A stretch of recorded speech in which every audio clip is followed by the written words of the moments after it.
Hello there, everybody. Welcome to the Jim Masters Show Live. Hope you are doing well. How are you and you and you and you from all around the world? Hope you guys are having a good day. It is the middle of the week, Wednesday, hump day, as they say.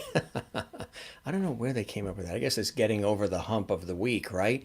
Wherever you are around the world, we say good morning, good afternoon, good evening, good night. We have a lot of viewers watching all around the world.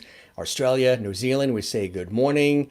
Europe, we say good night, but not quite goodbye. And in the United States and Canada, Mexico, we say good evening. Good to have you with us. Welcome to the Jim Masters Show Live Entertainment Lifestyle Talk Show series. If this is the very first time you are joining us, we welcome you. We always toast our viewers from all around the world. Good to see you and you and you and you and you. Thank you so much for joining us here on the show. Thanks for all the tagging, the sharing, the comments. This is our 20th week, 20 weeks of nonstop shows here every night at 7 p.m. Eastern, 4 p.m. Pacific. Over 140 episodes plus, consistently, day after day, day after day, day after day, night after night, night after night, night after night. And we've even done some additional shows like pop-up shows in the afternoons. We did an incredible food festival host chat show on Sunday where for like 2 hours, it was myself, the host, and all the viewers from around the world talking about our favorite foods, showing our food pictures that you guys sent into the show, food pictures. I had a whole dinner here prepared and we were dining together. You guys were sharing recipes with the show. That was a really cool episode. We'll do things like that again. But that is in addition to all of the evening shows that we do here, 7 p.m. Eastern, 4 p.m. Pacific, with amazing guests, great content on location, music and food and comedy. And boy, we really cover it all when you think about it. I was looking back at some of the shows and we've talked about everything, science and health and wellness and Hollywood, Broadway, television, film, music, inspiration, life, sports, celebrating special occasions. We've done it all on this show and we can continue doing it as long as you guys are there watching the Entertainment Lifestyle Talk Show series that we started 20 weeks ago, which is absolutely amazing. So we toast all of you and we cheer all of you. How is everybody doing? Again, if this is your very first time, we welcome you. I'm your host, Jim Masters. I do this work professionally in television, radio, multimedia, personality, host, presenter, journalist, actor, writer, producer, stage MC, voiceover artist, all that fun stuff. And we built the studio 20 weeks ago, brought in all the equipment, and here we are with all of you. Good to have you with us. And big show tomorrow. If you're not aware, we have the Voices of Classic Soul tomorrow. Tomorrow is my birthday. It happens to fall on the 24th of September, tomorrow. So we have a very special show with the guests being the Voices of Classic Soul. They are legends from Motown and from soul music. We're talking about the guys from the Temptations, the Platters, the Four Tops, and the Drifters who have formed to create the Voices of Classic Soul.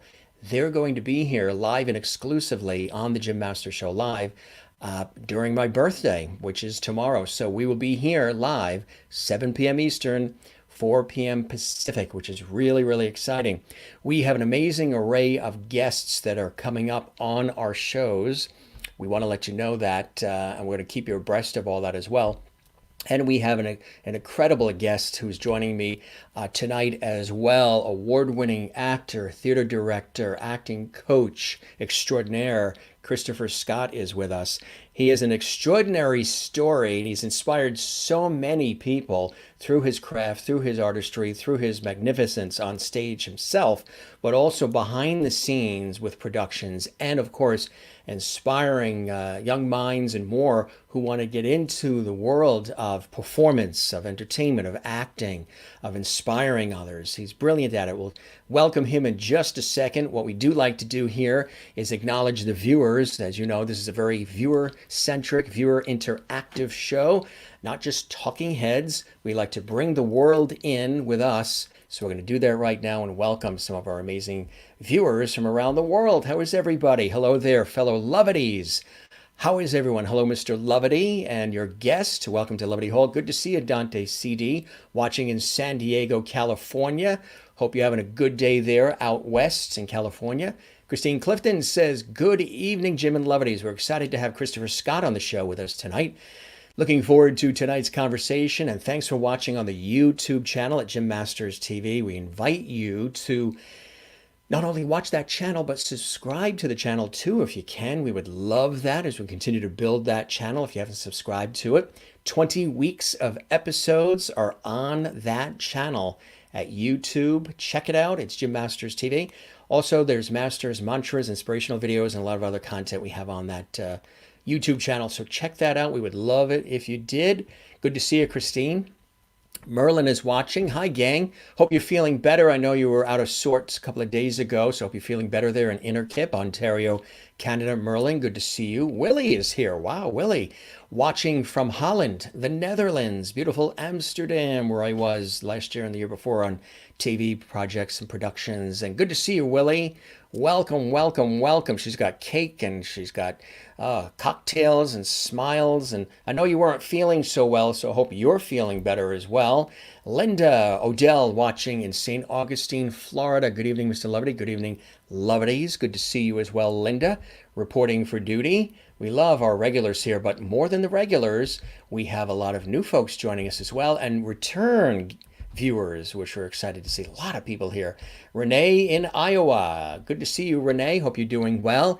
Everybody liked my 3 p.m. check-in that I did on Facebook. Just checking in, see how everybody's doing. We're doing well here, and nice to see that you guys are doing well where you are. Renee in Iowa says hello. Good to see you. Mary Bishop. Reporting for duty. Good to be here from Florida. Hi, everyone. Good to see you, Mary, as well. Kathie. Hello, Jim and Lovedy from Cleveland, Ohio. Good to see you, Kathie. Love having you here. And hello, friends. Fun tonight. Absolutely. That's exactly what we're going to have. And we're going to learn a lot, too. Ann Wozniak is here. Hi, Jim and all the Lovedies. Didn't you love when Rita Cosby, network television news anchor, author, and chair of the LIU Global Servants Institute was our guest last night. What a great conversation. Good to see you, Ann. Welcome. Daniel Gomez, welcome. You're watching on YouTube. While you're there, if you can subscribe to the YouTube channel, we'd love you for that, Daniel. Good to see you here. Thanks for watching on our YouTube channel and welcome. Kathleen Walker in New York City reporting for duty. Kathleen, how are you? Welcome to the Jim Masters Show Live for another great night. Kathleen and I know I've mentioned it before, but Kathleen and I actually were on the Rachel Ray show together, which was really cool. Hope we can do stuff like that again soon as we're able to do that and get back into studios.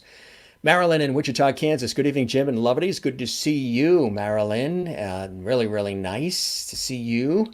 And Crystal Nolan in Connecticut. Hi, Jim and everyone. Happy Wednesday. Looking forward to an exciting show with great conversation and Lovedy. Exactly. Danilo is here as well. Hello, fellow Lovedies. Welcome to Lovedy Hall. Hi there, Mr. Lovedy. Good to see you. Danilo from San Diego, California as well. And you guys are cheering. Whenever I raise that glass and I cheer all of you, you guys cheer back. I love it.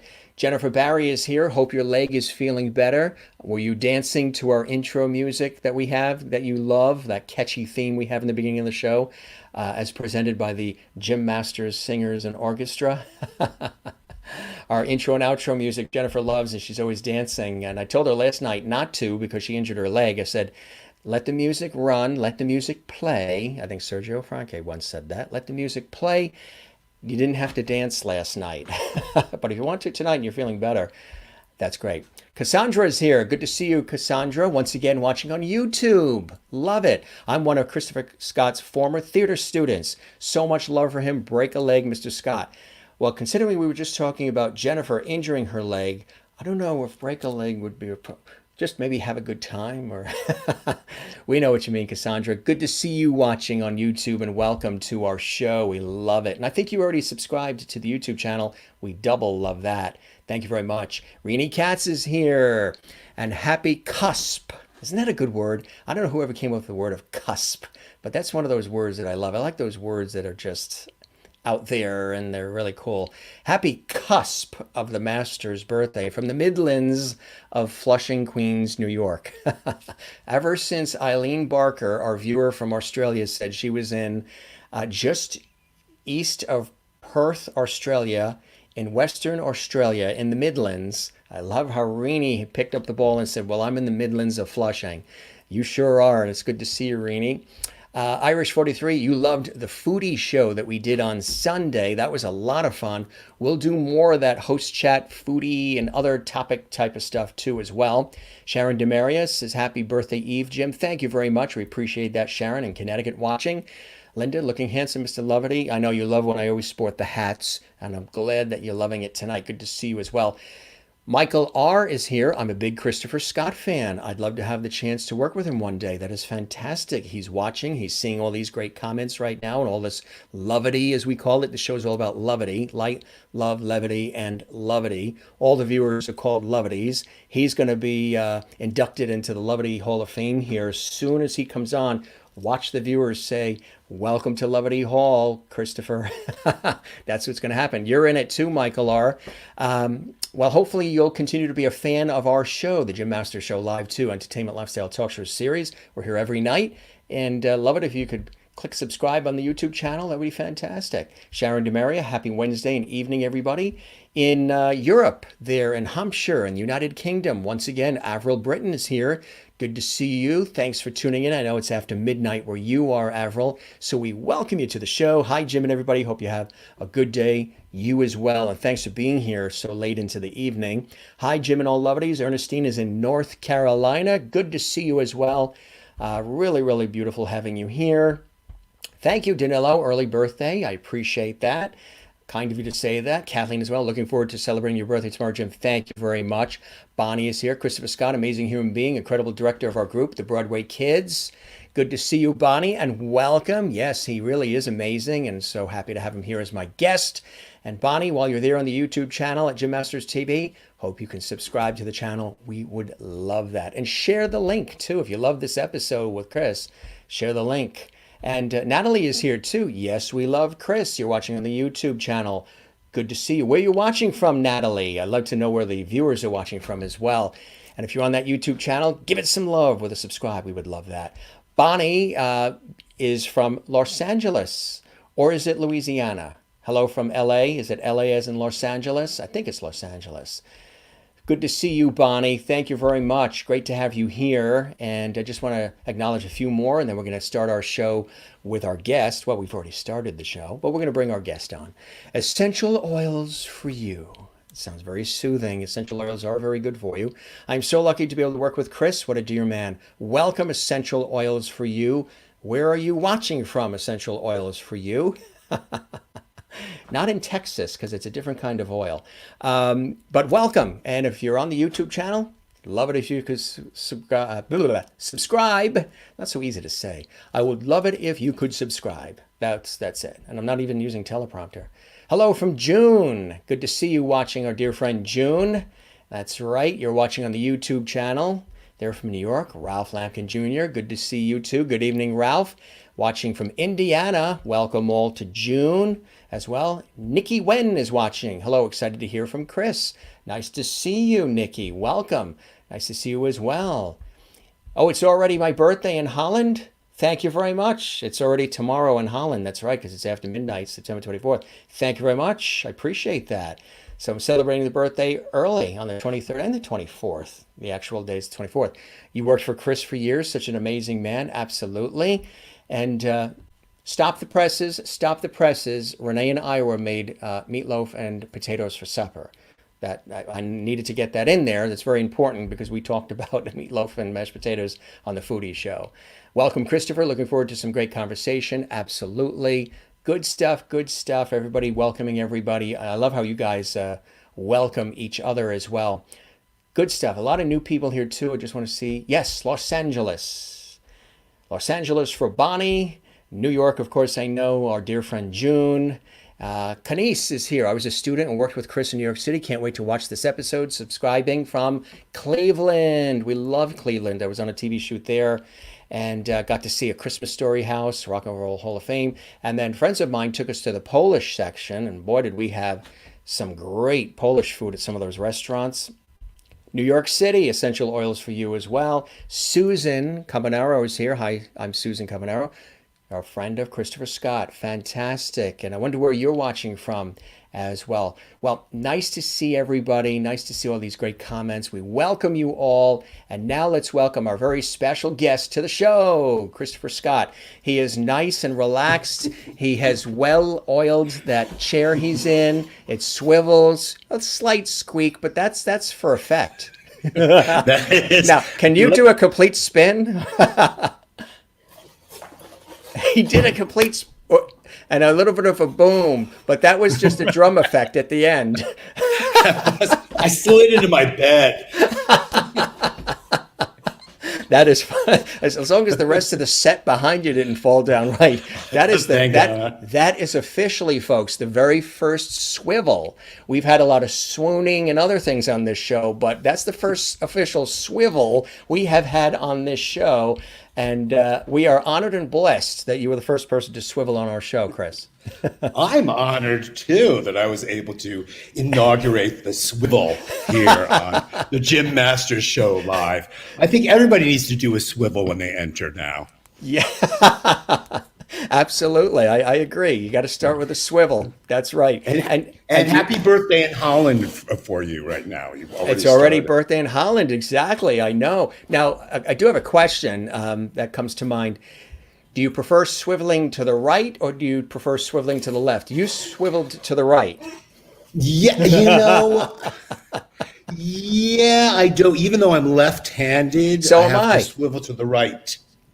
See, I can't use, I have to write with my left hand, but I have to use scissors with my right hand. Oh, you do scissors with your right hand? Yes. When I was a kid, they tried to put those left-handed scissors in me, and trying to get me to use them. I was like, do you remember that? Because I was trying to use my right. Yeah. Yes. Yeah. Well, we had that growing up in New York. We had the, I think it was like elementary school, and we had these consultants came in, and I'm left-handed. My parents left-handed. My sister, the whole family left-handed. So we trained our dogs to only give their left paw.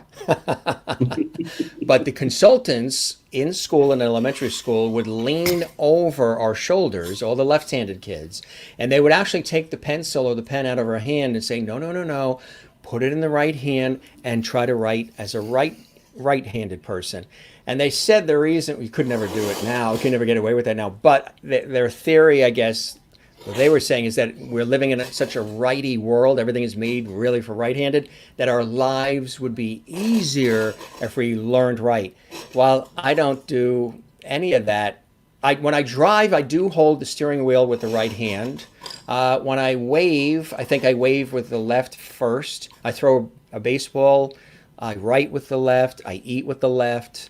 Do you favor one side of your body? Do you favor your left side a little bit more? Do you project? I tend to project the left side a little bit more. It's I'm ambidextrous when it comes to that, but it depends on what the activity is. I don't know why, but I can't write with my right hand at all. At all. It looks horrible. I can't do it. I'm better off writing with my foot than with my right hand. Could we see a demonstration of that? Or he would. He's a performer, folks. Yeah. He's a performer. You tell him to perform, he knows to perform. That is funny. I'm just scrolling here. We've got a lot of nice comments, and I always like to show the guests in the beginning all the love, or as again we always say, levity is something that just happened to be something that I stumbled on. I was saying love and levity, fouled up and said levity, and then everybody said stop the presses. They loved the word. Ann Hampton Calloway was singing on the spot a song, levity. Everybody loves this word, and so here's all the levity. Word. It is, and it really applies to the show because we're all and about hello positivity. To all the levities out there. I'm sending my levity. Hi, Christopher. Welcome to the show from Crystal in Connecticut, and you're from Connecticut, right? You're originally from Connecticut, the Fairfield County area, right? And Norwalk, Norwalk, Connecticut. Ernestine in North Carolina. Hello, Christopher. And I told you, welcome to Levity Hall from Danilo In San Diego, even Willie in Holland welcomes you. Christoph in Thank the Gym you. Master Show. June says yes. Rini likes your voice. We're all, we're all lefties. Welcome, Christopher, from Kathie Short as well. And everybody's talking about now how that they're all lefties, lefty and lefty, and a lot of creative people are left-handed. They say you're right-handed. Two of my kids are left-handed. Chris, Shakespeare or Sondheim from Richard watching. Good to see you, Richard. Subscribe to our channel if you can, YouTube. That's a Richard. big question, huh? That's a I big know, question. You want to that's go a back to big the question. left-handed thing instead? That was easier. That was easier. Yeah, that's a tough. You can't really decide on that, right? Because it depends on what's going on. Yeah, exactly. What do you need to do? Right, What do you need exactly. to do? Christine says, Christopher, welcome to Lovety Hall. You are now a Lovety. So that's it. Yay! There's no going back. There's no going back. You are a Lovety. Hi, Mr. Scott from Cassandra. Hey, Susan. Cassie. Hi, Christopher Scott from Susan. Susie. Then, hey, Christopher from Jennifer. That's really cool. And Daniel says, I didn't know you were left-handed, Chris. Same. See, on the Jim Master Show Live, you get a lot of extra detail that you don't get elsewhere. We go deep. We go very deep. deep. We go very, very deep. So how are you doing, Chris, with everything? You and I had a really good chat before we went live about how we've been dealing with, and I noticed a big sigh and a big like, this is, let it release. Here's what Yeah. I always show this at the end of every show, and I usually have, I love one another comment. Relax. Very hard to do in 2020, but how have you been? You know, you're a creative person. You feed off the energy of others. We're all about. I'm very similar. We're all about the energy and the camaraderie and all of that. And a lot of that has paused, and we're doing it through technology and other things like that. Lennon or McCartney?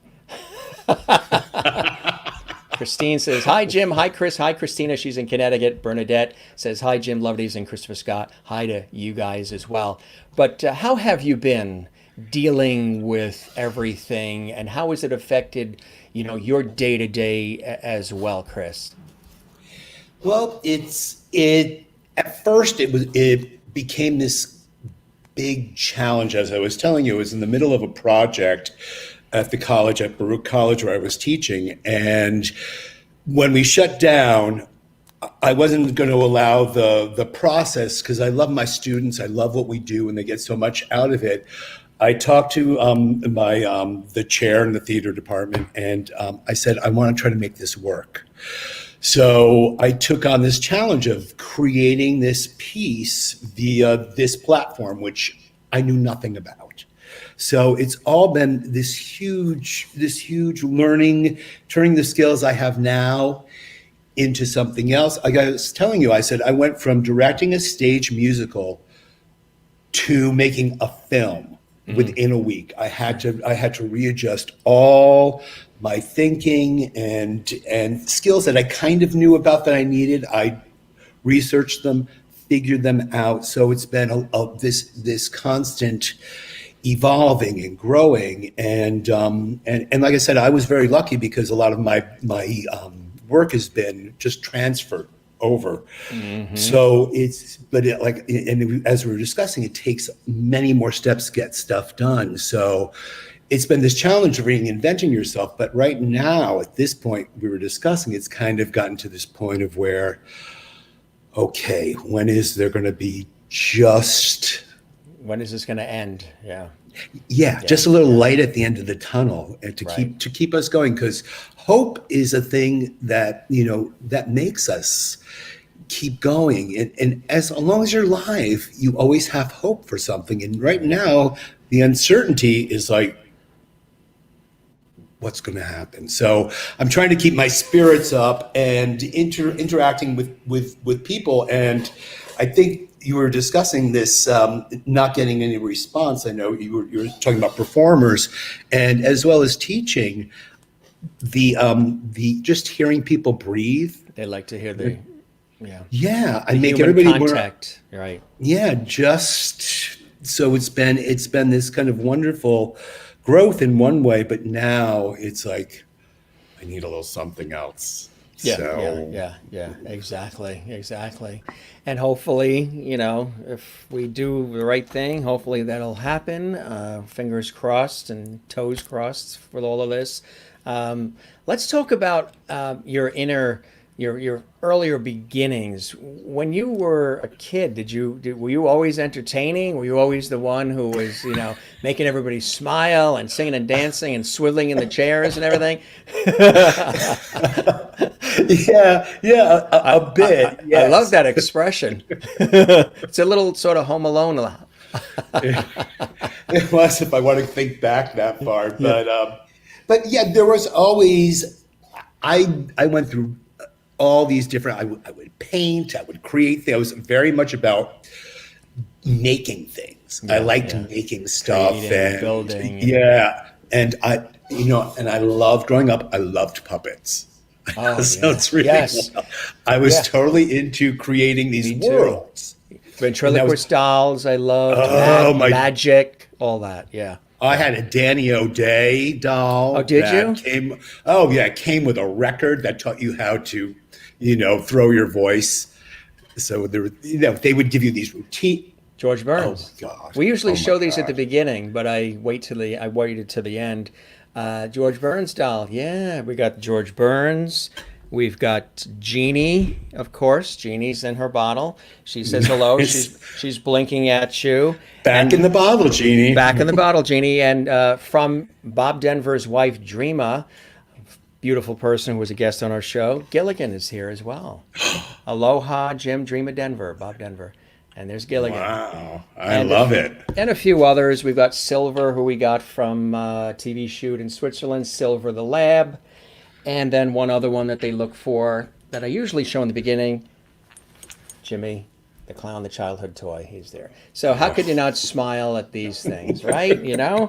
So there, I tell you, it's like a toy store here too. I know I can feel you when you're talking about liking all those things as a kid. I still have a lot of childhood stuff. Matchbox cars, still have all that stuff. Are you kidding? Wait a minute. I'm going to show you something. Right here. I love when I do this because everybody gets I their have stuff. a Hot Wheel. I have my Hot Wheels sitting right here in this case.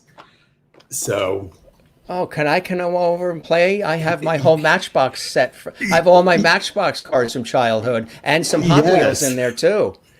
Wow. We could sit and just play on the floor and make little. Do you still have the orange? Those orange strip tracks? No. With the loop-de-loop and. Oh, I wish I did. Oh my God. I know. So you still have the Hot Wheels. That is cool. Yeah. Oh yeah. I love that stuff. I love it. I still have the Matchbox. That's cool. That's cool. So you were always creating worlds. You know what I did when I was a kid? I used to love train sets too, and the little houses and the lynching, which were like the brush, and used to take the Matchbox cars and put them on set. My father somehow went out somewhere to a lumber store in the basement, brought in this tremendous piece of wood, kind of like a really thick plywood. And because he knew I wanted to create something like a little mini town or a little mini city, because I loved smaller versions of life, like childlike versions of life, like little mini cities and stuff like that. And I was always fascinated with the Mr. Rogers neighborhood set that they used in the open and the close, the little houses, the little cars, just a little town at KQED where they, at WQED where they had produced that. Or is it K? I think it's K. So what was really cool about it was I actually built the replica of the Mr. Rogers neighborhood on that big piece of, we painted roads, we got all the trees, the cars, the mini houses, the train track for the trolley, and built the replica of the Mr. Rogers neighborhood, which was on WQED. And that was cool, and to have that in the house, because I saw it on TV, loved it, and we always watched public television, and said, oh, how can we recreate that Mr. Rogers neighborhood in the house? So we did it in the basement, and That was cool. Did you do stuff like that? Build little Um, yeah, yeah, I did a lot of that. I Rainey kind of says fortunate. play date. Play Sounds like date, right? we're doing a play date. Yeah. My father is a carpenter by trade, so there was a Oh, lot of stuff and wood and things around the house. And I had him build a small stage in our basement because I was one of those kids that put on a play in the garage. I did a Jack and the Beanstalk that I stole from the Prince Street Players that was on TV, and got everybody in the garage and lined them all up and used the car headlights. But you just made me think. Yeah, it just made me think. I actually built a roller coaster, what I call a roller coaster, in my backyard using old wooden ladders because I was wow. obsessed with this. And this snow thing that was a snow slide, I lined them up. We had this hilly backyard. I lined them up and I created this roller coaster as a slide. And I remember, one of my neighbors fell off, hit his head, and I was like, "Go home. You're ruining things. You're ruining things. You're ruining the You're mood. ruining. You Yeah. are. You're- Yeah, you got to take that gash away. It doesn't Yeah. look very good for business." So did you do plays in the garage? Did you do all that kind of stuff? We did, my sister and I, we Oh did plays yeah. in the garage, plays in the bedroom. We did all that stuff. I Hmm. used to have the little green turtles, and when one of them passed away, we actually had a little funeral in the backyard next to the swimming pool. I think I had a sport coat on, played the little toy piano. My sister sang. The neighborhood kids came over. We sprinkled the gravel from the turtle aquarium all over the grave site for the turtle. I mean, the things we do as kids, it's cool when you look back. Oh, it's great, and that's what when I'm teaching people about acting, your ability to concentrate, because as a child you're so willing to give over to your belief system. You were creating these whole worlds, so it was it was a way to you concentrate and you started creating these worlds, and that kind of concentration and willingness to believe is something that you don't want to lose. That is right, exactly right. And what I liked is when we gave you the full screen, it didn't make you nervous. Some people like, "Are you there, Jim? You still there? I don't see you." And we're giving the guests the full screen. We're handing them the full screen. But I mean, your body of work is extraordinary, Chris. Let's talk about again those early years of the puppets and the roller coaster and the Hot Wheels, and how did some of that lead to the direction, the journey of performance and acting and directing? Did you hop right into school plays and all of that as well? I didn't. I actually entered through music. My parents encouraged me to start as an instrumentalist. I played the saxophone, was kind of the first Oh thing yeah. that I did. Was when you get into junior high school, they all it's part of the curriculum, and you can be in the band. And I love music as well, and I think my parents saw music as a much more stable kind of thing than being an actor. My sister took dance class, of course. It's that classic story, and I was like, I kind of like doing that too, but I was in every. I was like. It was in high school. I played the saxophone. I doubled on these instruments. And you know what? I was good, but not great. I wasn't because I was going to go to school for music. Right. And it suddenly didn't click. And then my senior year in high school, they were doing West Side. And this is my kind of the plays that change your life. There were two things that happened. I started taking acting class in school, and there was a thing called May Day and this celebration, and I did a scene from Taming of the Shrew that just sort of kicked me and made me oh my God, that scene, which now you look at Taming of the Shrew and people are like, it's misogynistic, but the physicality and the language was so inviting, and these characters were so alive, and their arguing was so vivid that it shook me. And then we did West Side Story, which I ended up being in, and I was like, the bug hit me.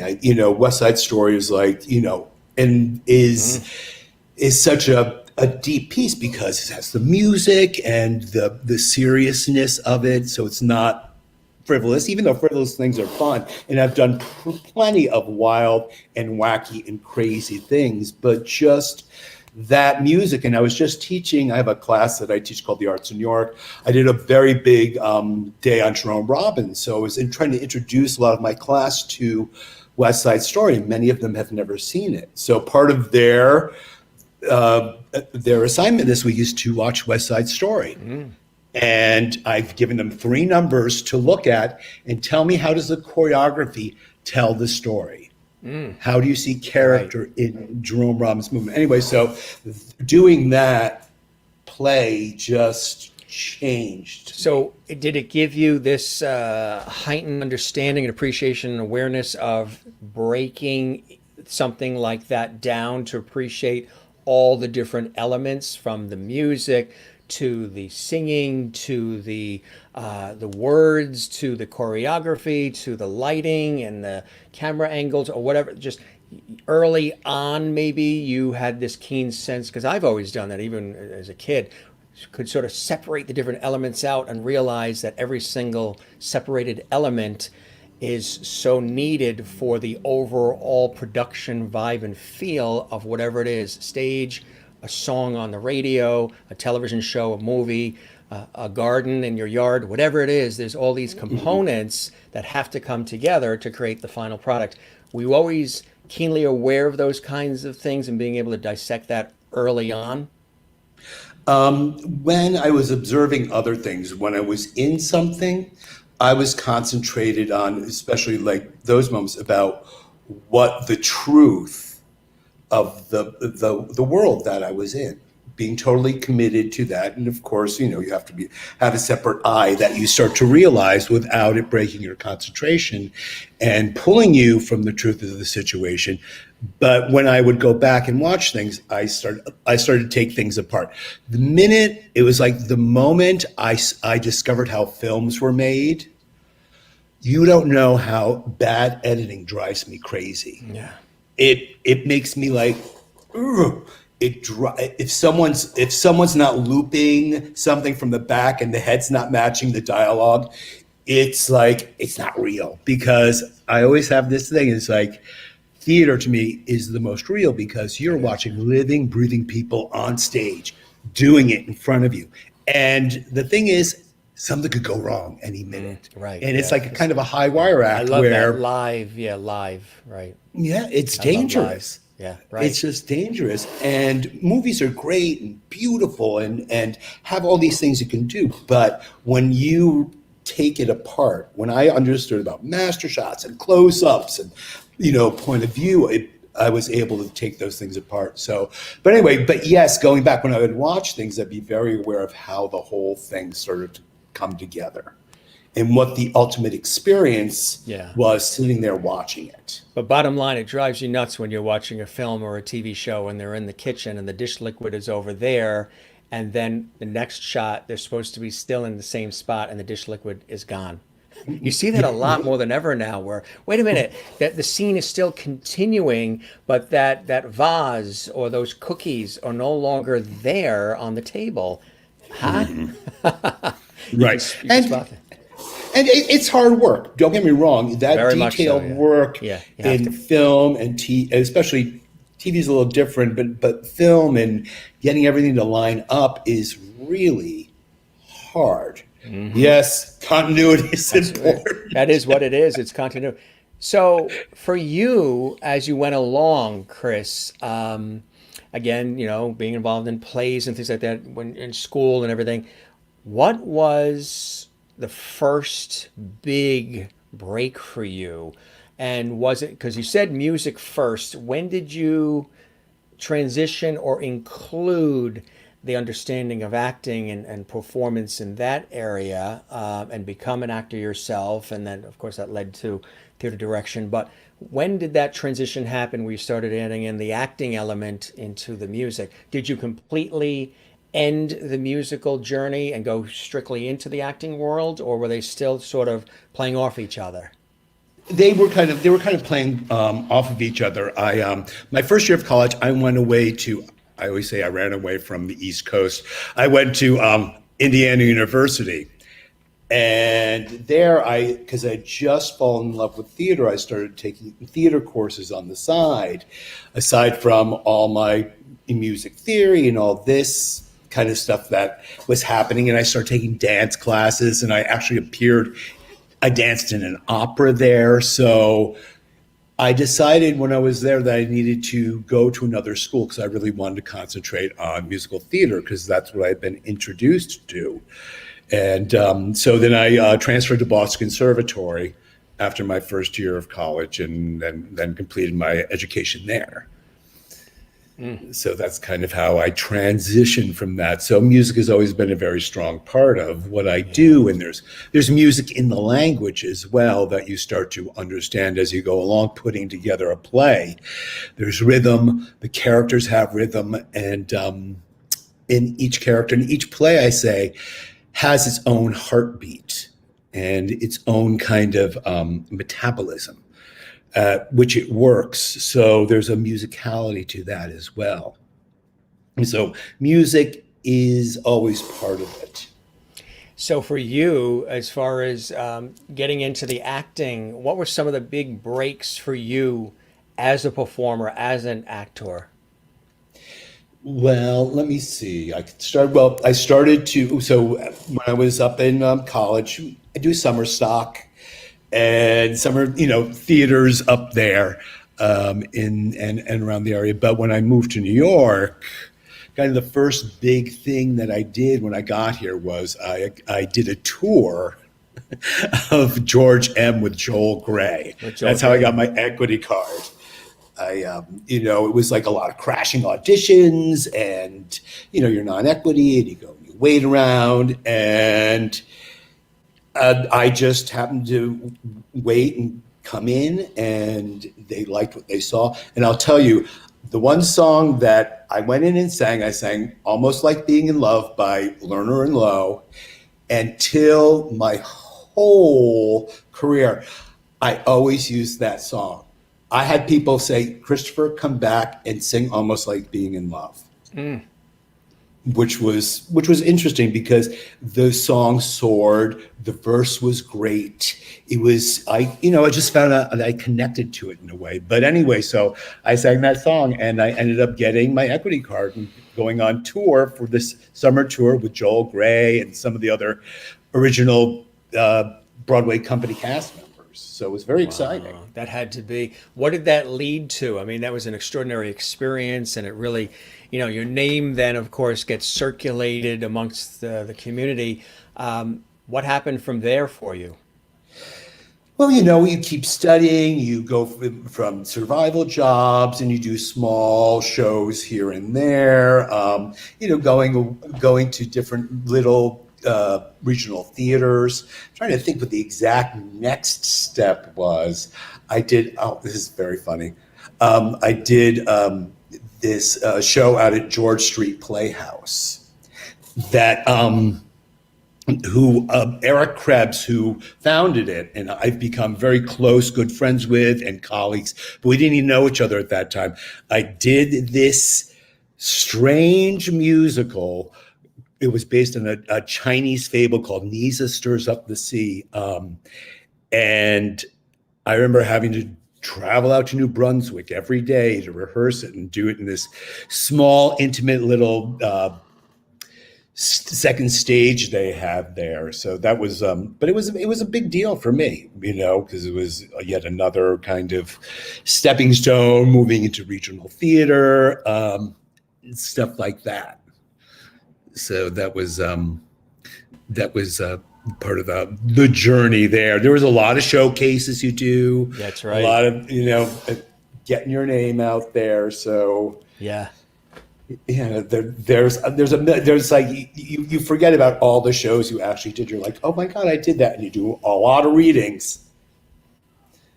So that's part of the world. That's all part of it as well. I want to go through some of the amazing pictures that we have here too to sort of take us through.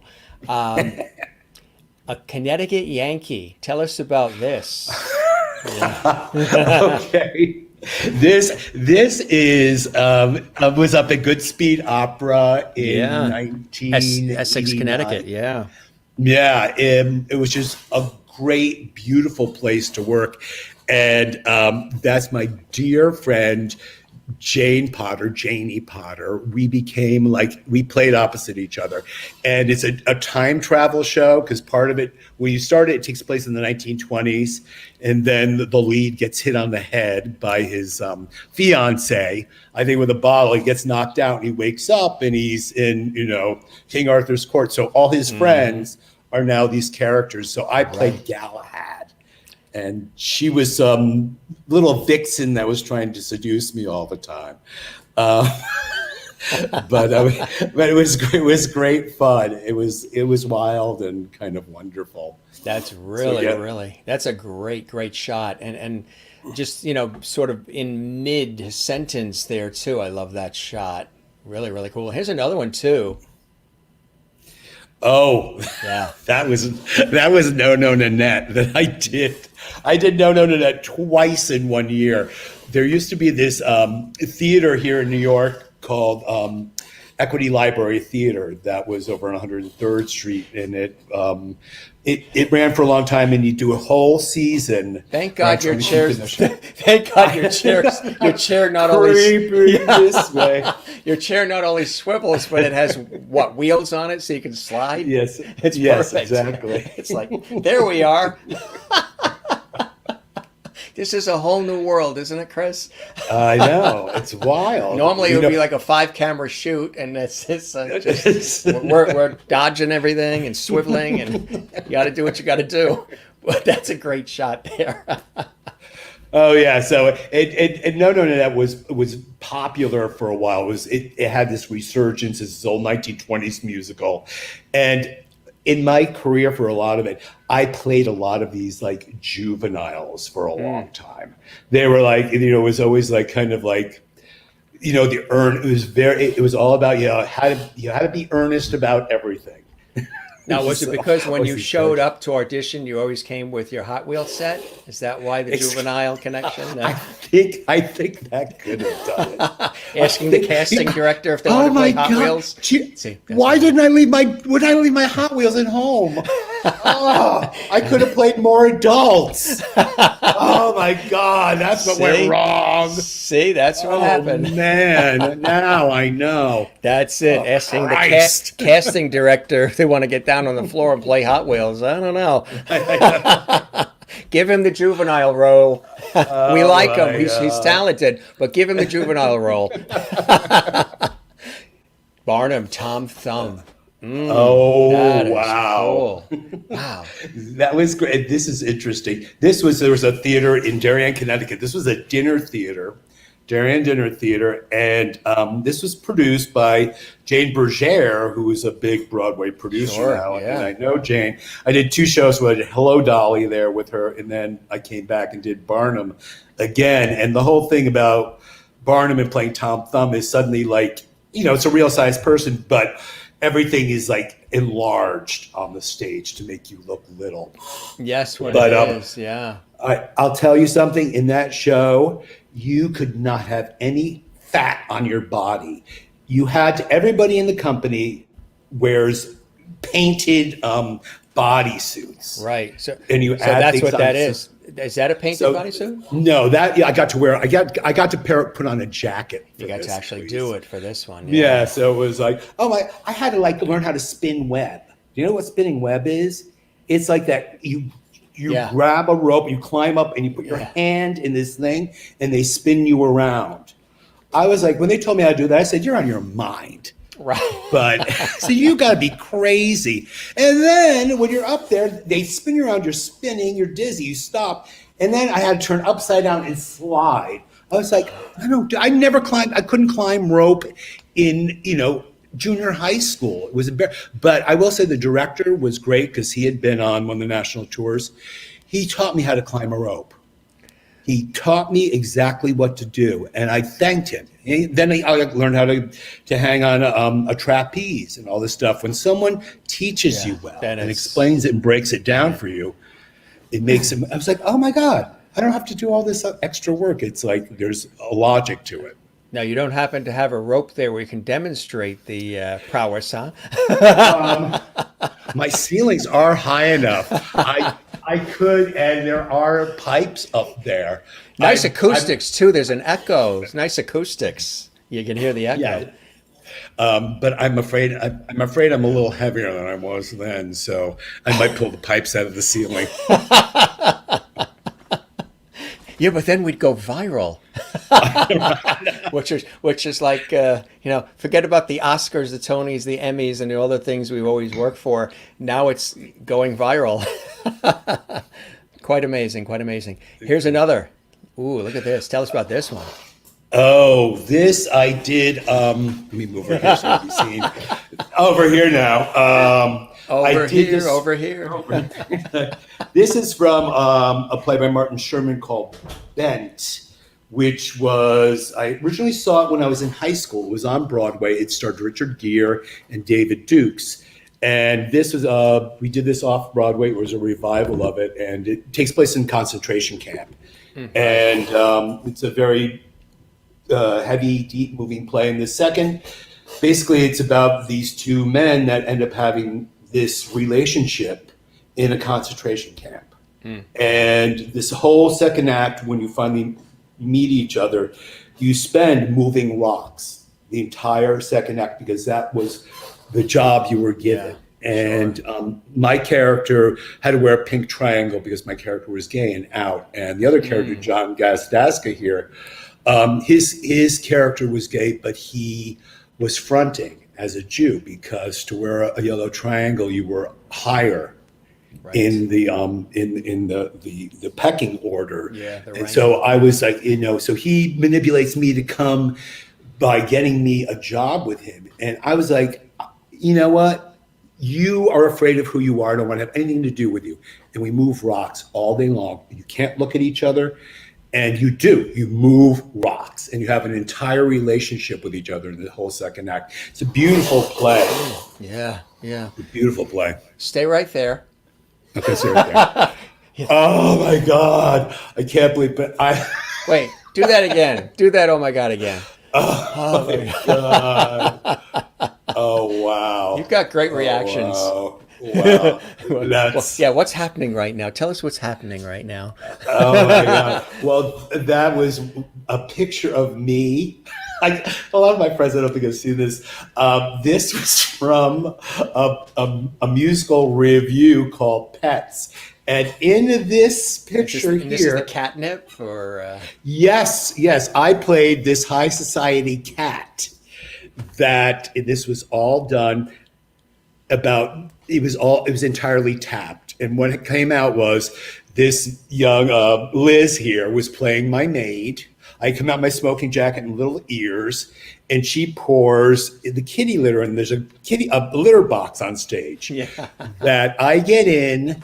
And I start to hover over it. She hands me this cigarette made out of catnip. I smoke it after I stand in the litter box there and do this sand dance, smoke the catnip, and then I go crazy. And it was, believe it or not, when we did this here in New York, this was the one thing that the New York Times liked that I did. Well, not the one thing, but the thing that they stood out to them. Stood out for them? Yes, and I was like, oh, my career has come to doing a dance in a litter box.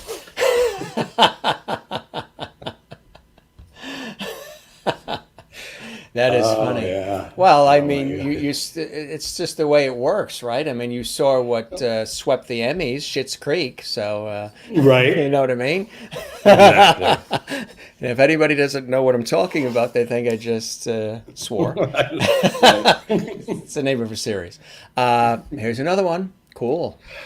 Oh yes. Okay. This was from one of the biggest.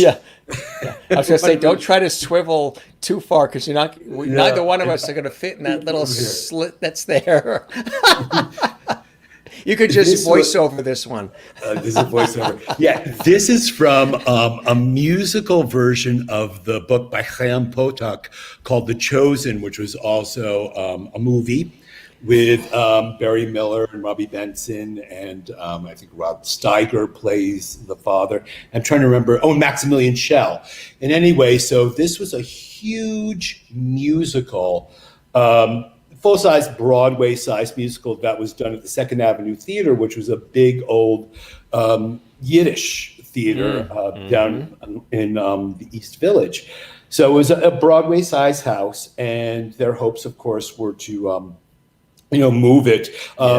This is the first time I worked with George Hearn. I worked with him in this the first time, and you can see me. I'm in the back there. I got like a little Jughead Jones hat on. Yeah. But the whole thing was we had to play baseball in the opening number on stage, which was crazy to figure out how to do. If I can tell you about this rehearsal process, you would not believe it. What was it like? It was insane. First of all, we could only, and I just have to say this, that the director, who his name was Carmen Capalbo, who was actually very well regarded. He had directed a very famous big production of Three Penny Opera. Was the Theatre de Lys, which is now the Lucille Lortel, that ran for years. It had, all these stars like B. Arthur and Jerry Orbach and Charlotte Ray and all these people, Joe Sullivan. And he had also directed, I believe it was Moon for the Misbegotten on Broadway, and I think he might have gotten a Tony Award. But anyway, we had to rehearse at night because he didn't want to rehearse during the day, which was fine. So we would rehearse 3 to 11 at night. I can't believe I'm telling these stories. But anyway, he was really sweet. He was a very sweet man, but I think he was kind of out of his depth in directing it. He had to smoke all the time. So this was back in the day. He literally directed the play, and his assistant would carry around, those kind of old-fashioned round ashtrays that sat on like a cylinder? Yes. His assistant would carry that big thing around so he chain smoked the whole time.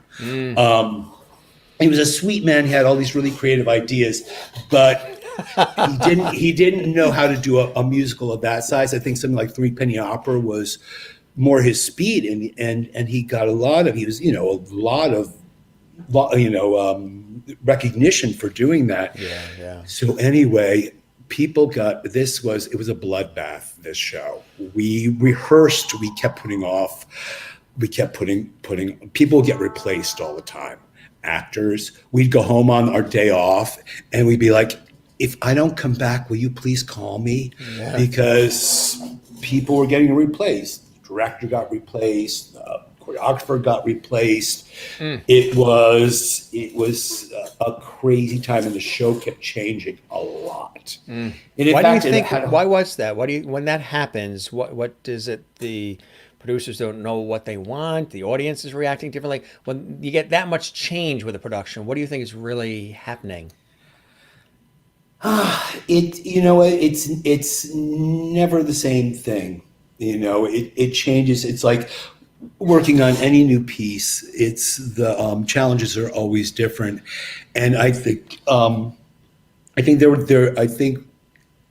want to say anything bad, but I think part of the vision of the producers were having trouble with the director, because a couple of directors had been brought in and they wouldn't put their name on it. We would go through periods where people come in, would watch us rehearse, possibly take over the show. It was a long rehearsal. We rehearsed for months, it seemed like. And then we started previews, and then we went back into rehearsals. So, and there was a lot of money spent on this play. In fact, there was the Williamsburg Bridge literally came in during the show. It came down from this was enormous, and that's big production value, and huge. It was Broadway style. So it was crazy. As we take you down memory lane, here's another cool I shot. know. That's a really cool shot. Yeah. Yeah, I did the complete works of William Shakespeare abridged for there's a summer theater up in Vermont called St. Michael's Playhouse that I was there for the whole summer, and I actually did this with this one actor, Shad Willingham, and the other actor, I don't know if you know who Hamish Linklater is. And Hamish has been on a lot of TV and on Broadway and stuff. And we were actually in acting class here in New York together when we both got cast in this play. And it was like one of the best things I had ever done. It was the most fun 3 people can have because you do all of Shakespeare's plays. Yeah. In this 2-act version. And then the whole second act is Hamlet. And you do this abbreviated version of Hamlet. And what happens, it gets deconstructed. You have to do it, and then you do a shortened version of the play, and then it's like this. It's like doing an Olympic event, and at the end you say, "And now we're going to do the whole play backwards." And you do this abbreviated version of it. You walk and talk backwards. Right. So it's really crazy and a lot of fun. That's a cool shot. I mean, really had to be super fit for that, huh? Too. Really Oh my cool. gosh. Yeah. Oh my God. Oh yeah. It was all about dialects and voices and physicality. And you just have to change so quickly. Right. Exactly. Yeah. I love the expression on your face too while you're looking at the skull. Here's another cool shot again. Oh, that was from Connecticut Yankee. Yankee. Yeah. Another nice one. And another one here too as well. Yep. What's happening there? Oh, that's the guy who travels time, and I can't remember the character's name. It's Bill Carmichael, the actor. He's the lead. He's the one that got hit in the head and time travels. And so he wakes up. He's in his tuxedo, and it's King Arthur's court, and he enlists me to help him sort of maneuver. Because the girl he really loves is in this world now, and he wants to win her over. It's that kind of show, It's Rogers and Hart, so it has, Little Zanius. That's the same thing again. Those are nice. Those are really nice. This is cool. Oh, that was also from Pets. The other thing was I had to play a love-starved iguana. Yes. How does one play a love-starved iguana? Well, the whole conceit was those are 2 roommates who have this pet iguana, and they don't understand why I'm not responding to anything. Yeah. So, I was longing for my iguana love, Nina from Argentina, and which I decided to do this whole thing with a Castilian accent. So it was, "You're a beautiful girl. What is your name?" That is funny. Yeah, it's a big rubber tail I have on there. That's what The Broadway Kids. My God. Yeah, tell us about this. Yeah, this came about when, as I was working, I worked for years now with Amos Musical Theater, and I got recommended Eric Krebs, who was producing this show, Broadway Kids, which was based on some very popular CDs that came out, which Joey Schulman, who of IDOC Productions, his son had been in Les Mis, and he wanted to create this thing for him and his friends to do.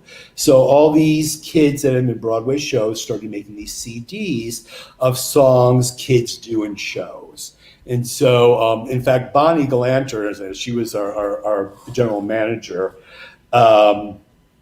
So that's how we know each other. So I ended up getting recommended for this job, and we had to create this show, this review. And so I got to work with, I know there's Jesse Eisenberg is in there, Christy Carlson Romano. I don't think Jenna Ushkowitz, I don't think she's down in the center there. So a lot of these, Brandon Uranowitz was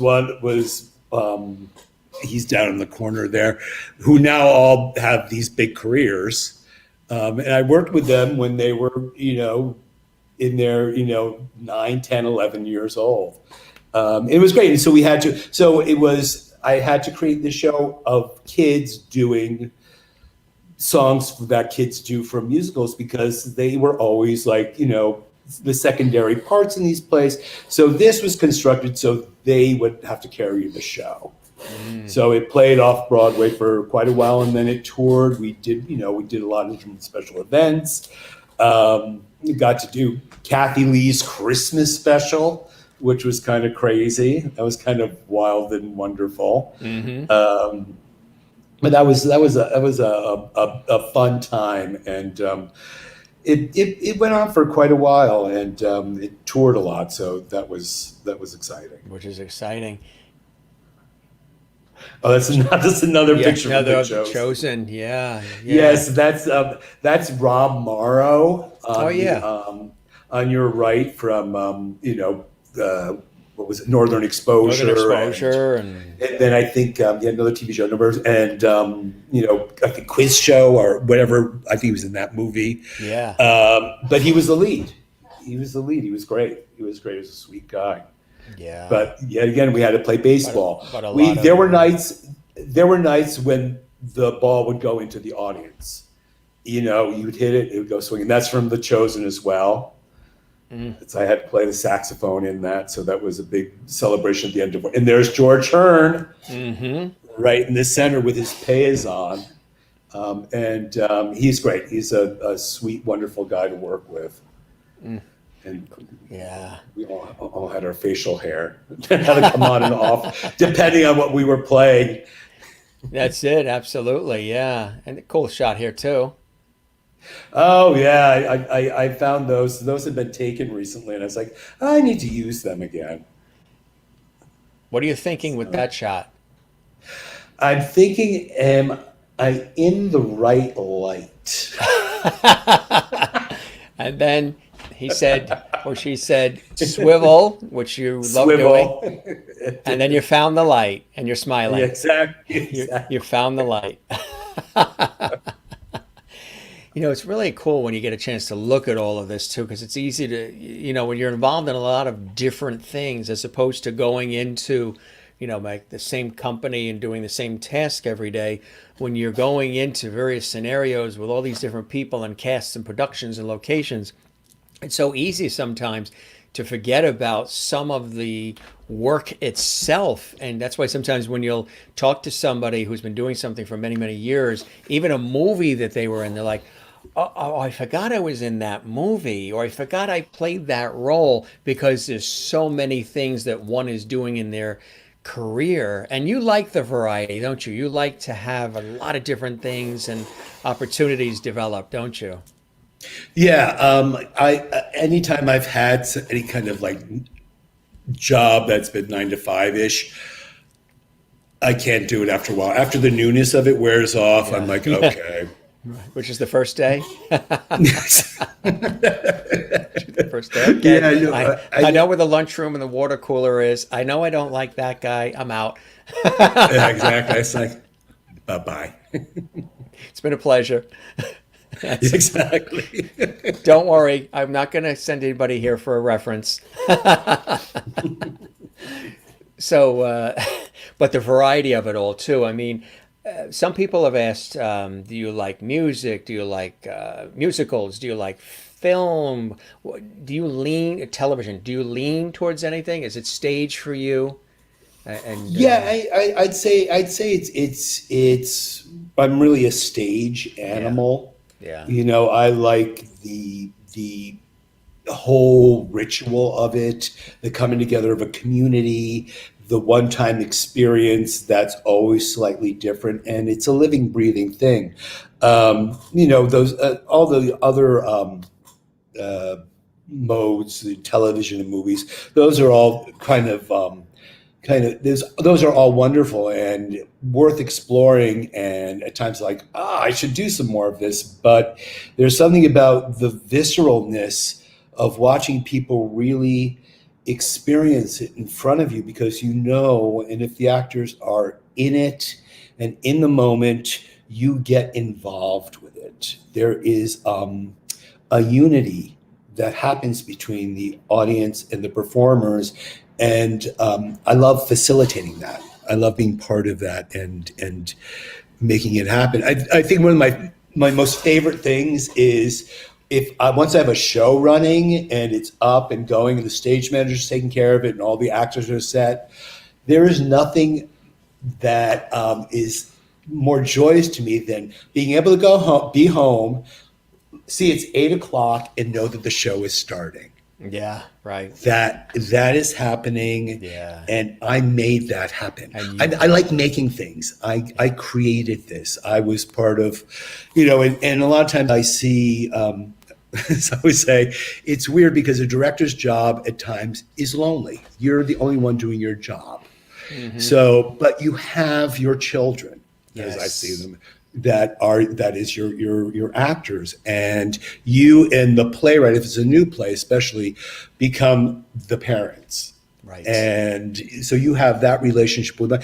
But being a writer, being a director, there's a certain aloneness that you have to, you are separate, which is okay, yet you have midwifed and taught this child this thing that's growing and how to walk and how to talk and how to move through the world, and you foster that. Because I always say that my responsibility, and it's not, and some playwrights will argue with me that, I'm not here to only serve you, I'm here to serve your play. So everything I'm going to do is going to be for the benefit of the play. And sometimes, we might argue, it won't be in front of the children. Which is the key. That's what you. Which is the key.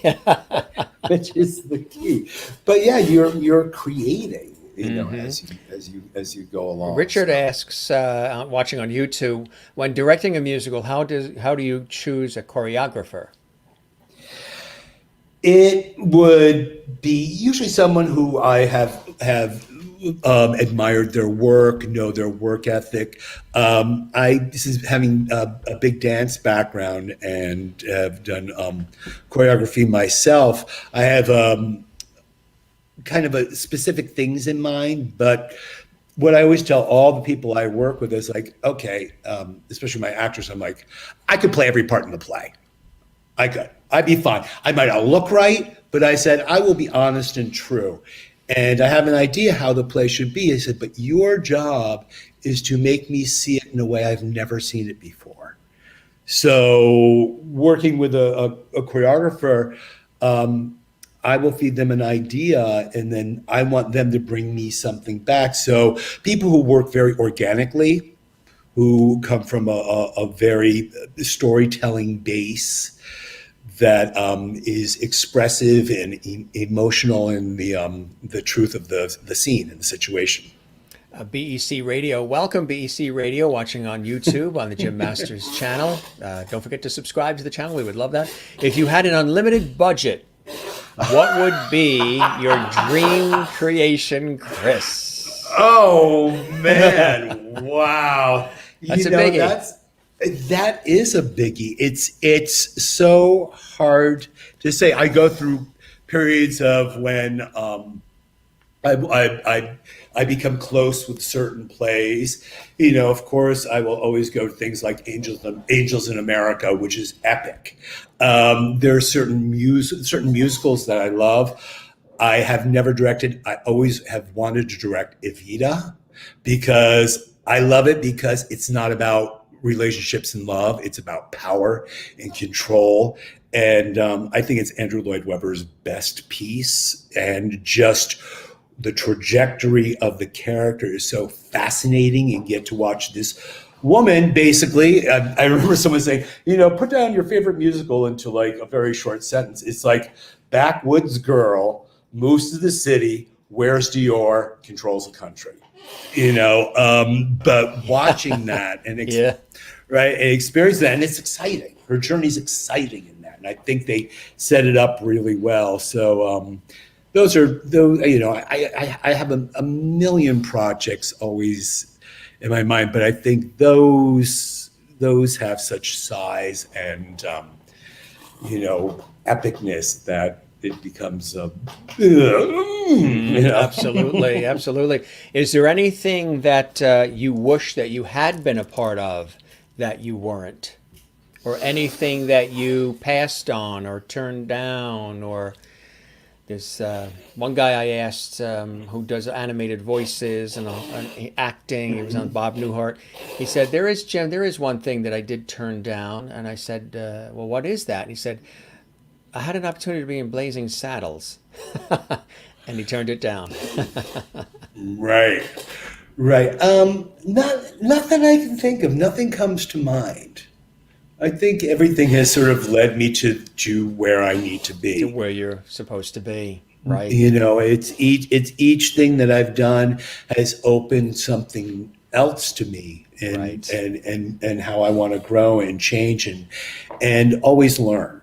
Right. You know, that's what I love about teaching, is that I get so much from my students, and they teach me about what I do. And because you know, my job as a director is to watch and observe and to know, because I watch my actors like a hawk. Yeah. I am on them. I am in them. I am with them.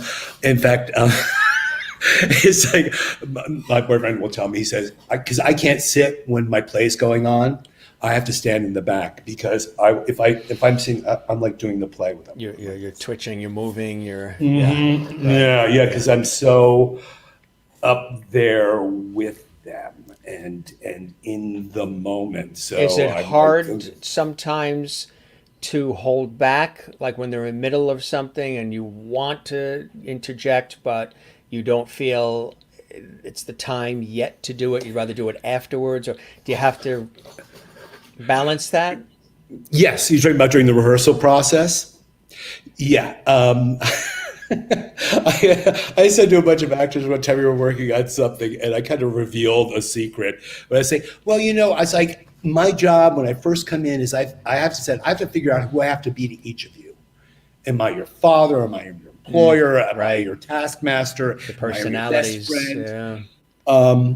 And what it is trying to make the room, the rehearsal process, open, and for giving people empowering actors. Now, there's sometimes it's you might want to cut some, because you have to know how the actor works. You have to watch how they're working, because sometimes you want to stop them because they can process it very quickly. Right. There's some people who like side coaching, which is I'll be like, okay, I'm going to side coach you. They'll do stuff, and I will gently. I said, I'm like God. You can hear me. I will be, but you do not have to look at me. I'm ever present in your ear. But it depends on the actor, and that's what I love about it, is because everybody's so different in their process. And I come from the process I learned is eclectic. So I come from many different disciplines, and just always getting at the truth. Always being truthful and honest is what is most important. And however, you know, get to that with each person is different all the time. Exactly, right. The personalities, the emotions, the approach can be different, and that's great that you know, there's certain methods and techniques, but it's tweakable to the individual, which I think is a great way to go about it. Let's talk about, you know, Amos, and let's talk about your involvement and what they do for people watching who aren't as familiar, maybe, how brilliant that is as a wonderful organization. Yes, well, so I'm an artistic associate at Amos Musical Theater, which was founded by Rosetta Lenoir, who was, a lot of people will know her as Mother Winslow on Family Matters. But she founded the organization in 1968. It was after shortly after the assassination of Martin Luther King, and she always believed that that people got along better when they were singing and creating and dancing, and she wanted to create a place for people of all different backgrounds to come together. So this was her her mission at the time, and it had been around for many, many years, and going in different directions. She actually, they started a Broadway show called Bubbling Brown Sugar, which they created, and many other pieces. But that was that was our big Broadway success, and that was in the late 70s. So anyway, so she created this place for people of all different cultures, all different backgrounds to come together and create. And so Amos'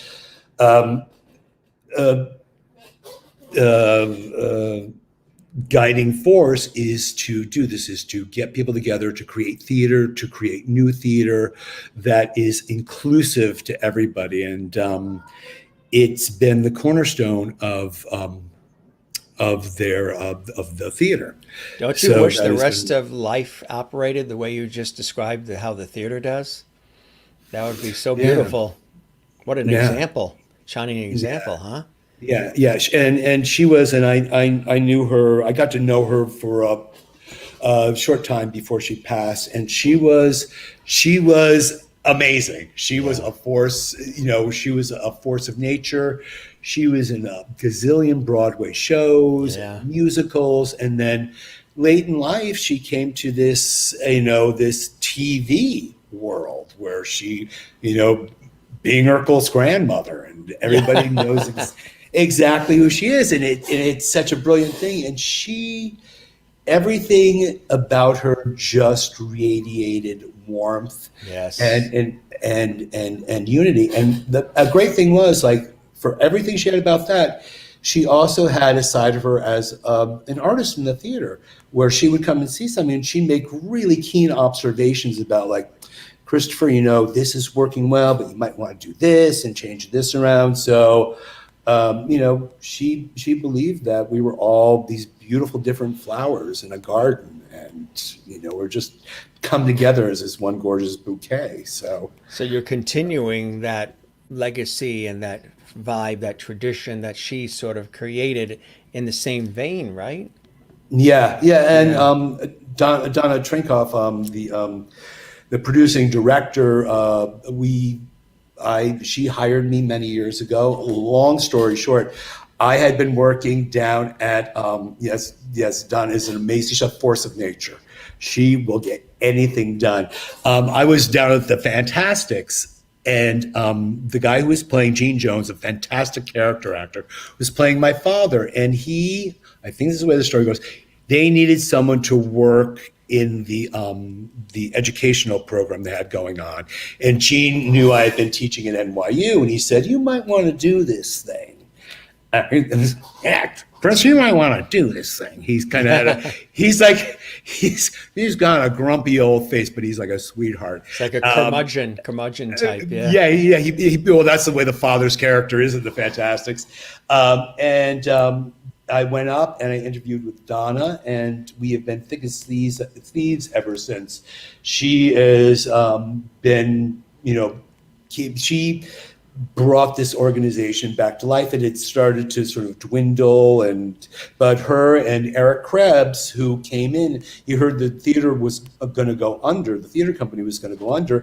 He went to a board meeting. He ended up becoming president of the board, and then he got Donna on board, and he brought it back to life by bringing Donna in and, really sort of spearheading, bringing this, because he believed in the mission. The mission statement of Amos about multiculturalism and getting us all to work together. So so once I went and started working there, and that was 20 some odd years ago. It's hard to believe, isn't it? It's hard to and actually right now we're working on we've changed this whole online thing, that we're doing a virtual version of this hip hop Cinderella that we've been working, that is in development. We're actually I have to say this now because it sounds so like snooty film. We're in post-production right now because what we've done, I know, right? It's like hand, leaning back. All you need is a martini in the other hand. We're in post-production. I have my electronic cigar here right now. Oh, do you have one? Yeah, I have one. It's a long story. I did Anna in the Tropics, and we had George loves it.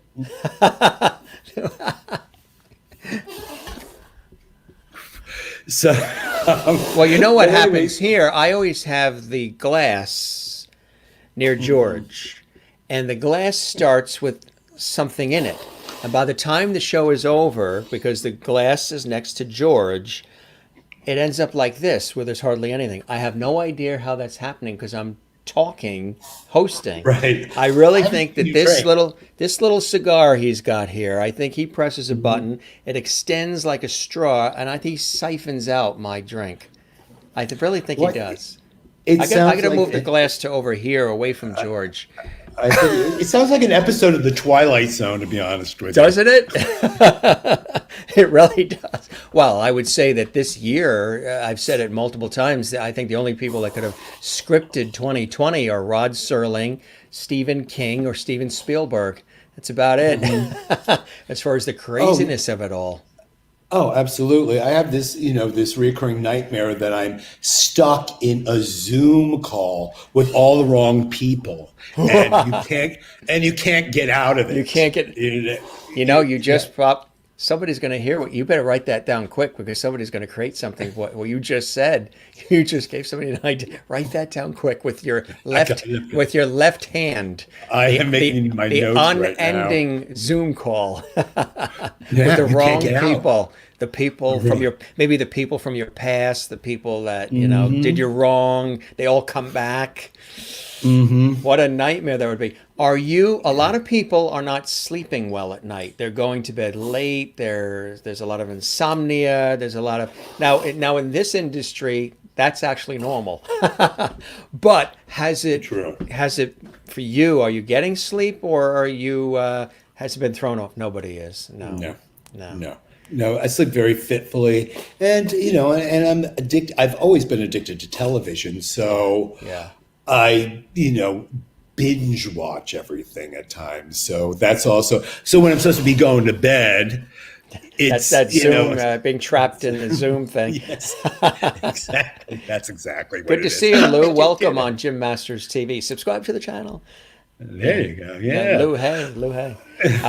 So you're watching a lot of late night TV or nostalgic or Yeah. A lot. I mean, movies and I started rewatching 6 Feet Under, which is a fantastic television show, and it's even better the second time around when I go back and watch. I mean, something like that. I have so much respect for Alan Ball and his creation and his oversight of this. It's the balance of humor and darkness and pathos, and the experience of watching how we live in a place where people die is Right. just brilliant. So I'm enjoying the journey of that again. I hadn't seen it since I first saw it, so that's kind of like I have to stop. I have to every once in a while. I got to stop because you know how they feed you right into the next part. Sure. It goes right in. Absolutely. We've been watching the Dick Van Dyke Show reruns, and whatever happened to Baby Jane the other night. Again, watch that. And Well, you then always watch that. and then the last one that Joan Crawford was in, Trog. Do you remember? Oh my God! About the troglodyte, she played Yes. archaeologist. Yes. Oh yes. Yes. Oh my That was God. on. That's on. Yeah. I don't know if it was. I think it was like $2.99 or something. Rented on the TV, whatever. Really funky movie. I believe that was her last movie too. I think you might be right. That was the last. Yeah, I think her having to play that part killed her. That was Perhaps. Stop it, Trog. She says that often. Drog. Yeah, with the dramatic eyes and the. Speaking of that, are there people that you either wish you had an opportunity to work with, or still would like to work with, like people that just you've always admired, or that just wow, it would be really cool to, direct them or produce with them or act with them or whatever it is. Oh, that's such a hard question. I've never thought about it. I was, it's funny only because I go through kicks of watching different things. I've been on a Geraldine Page kick, and I know how crazy she was, but part of me is like, oh my God, if I could have gotten an opportunity to work with her. I watched Sweet Bird of Youth 2 times in the past 2 weeks, and watching her masterfully move through this film, you're just sort of in awe of her. You're of her talent and of her connection to the material. I think, someone like that from, long ago. But I'm trying to think of nowadays. I'm drawing a blank, of course, because yes, Grayson Hall. If you don't know who Grayson Hall is, you all have to go and like YouTube, put in Grayson Hall, Dark Shadows. Mm-hmm. She was this actress that played Julia, who was Dr.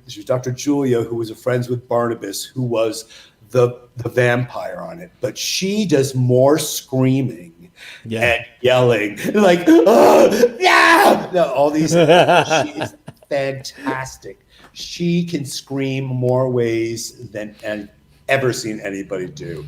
But she was a fantastic actress in her own right, even though she was on this late 60s, early 70s, soap opera is what it was a supernatural soap opera. But she was nominated for an Academy Award for Night of the Iguana. So she had a big theater career, but yeah, people like that. It's funny Lou brought that up because we were talking about that. So this is an exciting production, like you said, that you're working on, sort of like the hip hop Cinderella virtual sort of situation. Now, was this something that originally was going to be on stage and is now going virtual, or was this created specifically for the virtual environment now? I believe what's behind it. Well, it's written. The book's written by Scott Almagreen, and the music and lyrics are by Rona Siddiqui. And David Kaufman and Linda Chichester have adapted it for this now virtual world. And so I think they were, from what I understand, they were working on it as a piece to start with. And Donna has known David for a long time. And we had done a very short sort of virtual version of Into the Woods, because we were working on a full live production when we went into COVID. And yes, Cassie is in the hip hop Cinderella. Just do something, stand there. We had been successful at putting together this virtual version that's all recorded. And what you have to do is everybody records themselves. It's a combination of, you can record on Zoom, so when you do the book scenes, you record on Zoom, because every actor gets hooked up to a computer, and it's like having a multi-camera shoot. And then when you do the musical numbers, those are done by the actors themselves. And then you put this all together. So everything has to be storyboarded, which is a new skill I learned. And I have this great respect for people who do this. It's a whole other really specific kind of work, that not that theater isn't. Theater has a different kind of organic feel to it that evolves out of the artists who are in the same space. Whereas, understanding the how a director now in film works really has much more control over what you see here. So whereas on stage, the director, you have to guide people's, suggest where they look, but you have to make sure the whole thing is happening. So this is so putting this together it's a lot of all these little pieces come together. So being in this post-production now, it's really great. The story, it takes place actually in outer space in the future. So the galaxy has lost its mojo, and the prince needs to get the mojo. He's kind of like, he's a party prince, and he's really good at having parties, but he's like, I'm not really good at being a prince, but I have these great parties. And of course, Cinderella has, the stepmother and the two bratty stepsisters, and she's been relegated to having to do all their chores, and her father of course has passed, and the fairy godmother character is actually a computer that she built with her father, and he helps her get herself together because the prince is having this huge hip hop ball to get the mojo back. And so he's calling all these rappers in, and her Runka, the robot, is like, you can do this. You can help save the universe. That is cool. So they take off, they get together, and I'm not going to tell you what happens because you should all watch it because it's going to be online. Has that been announced as far as when, or? No, we're still working on a release date, and if you go to mosmusical.org, you'll be able to get more information. So that's amasmusical.org. Yes. Yeah. So, we'll be really. Donna has been, the producer on this, and working with me very closely, and as David and Linda and Scott and Rona. They've been really terrific and really supportive. So we're going to be releasing that. We're shooting for mid-October. So I hope you all can check it out. But it's the music's great. The story is funny, and Scott's dialogue is so it just comes out of the characters, and it's really quite charming, and it's geared for younger audience. But you know what? Adults will love it too. I mean, that's the thing. So there we go. There's the website, mosmusical.org, so you can check it out and learn more about some of the incredible productions, including this one. How are you guys looking at, continued productions? I mean, obviously they're saying, I've heard so many different stories, working in the media myself. They're saying that live performance, in terms of going to actual concert halls, venues where people are sitting next to each other, or people are singing on stage, whatever it is, will be well into 2021, deep in. What are you hearing? How are you feeling about all of that? Do you envision realistically people in an actual theater, a concert hall, a comedy club, whatever it is, won't be till minimal summer, fall of 2021? That's the way I kind of feel it might happen, because, and I've been thinking to myself, I said, it's going to be a year.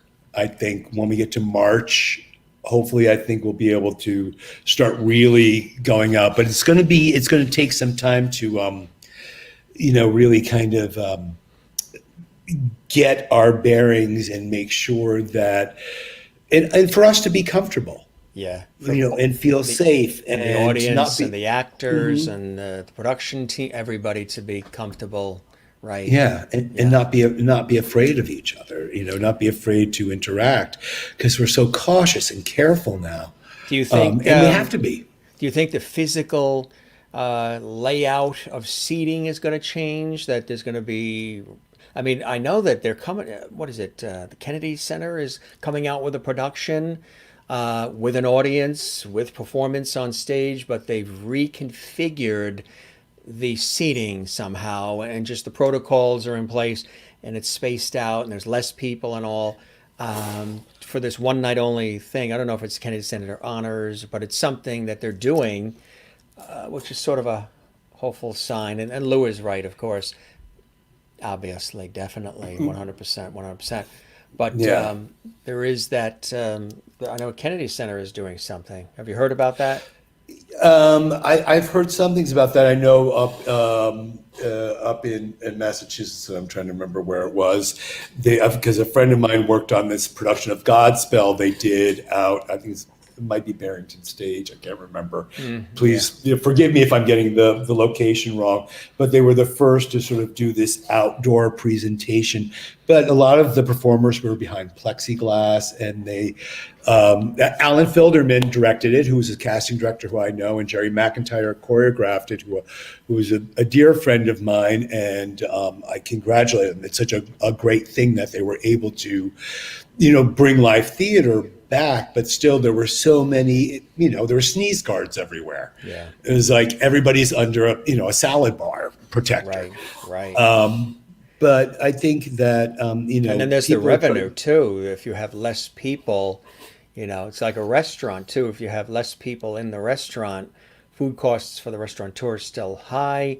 Are they going to make what they need to make just to pay rent and everything else? There's all these different things to think about now.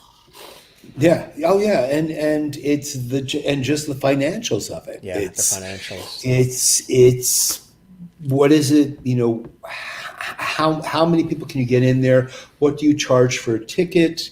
What is the experience? Because that's part of it. It's a difficult thing to figure out and Berkshire Theater Group. Thank you. There you go. Thank you, Lou. That's an interesting question there. That's a tough one. I think equally both are extraordinary circumstances that everybody's dealing with. Yeah, Richard's comment about COVID versus the AIDS fear. I mean, there's similar things. I think that the progression and the evolution of these two diseases are slightly different, but there is not the stigmatization that went along with AIDS. But back then we didn't politicize condoms. There weren't people saying, "Oh, it's my right not to wear a condom," which is it just doesn't make any sense. There is things about being free and being able to make decisions, but also there's social responsibility that people are totally ignoring.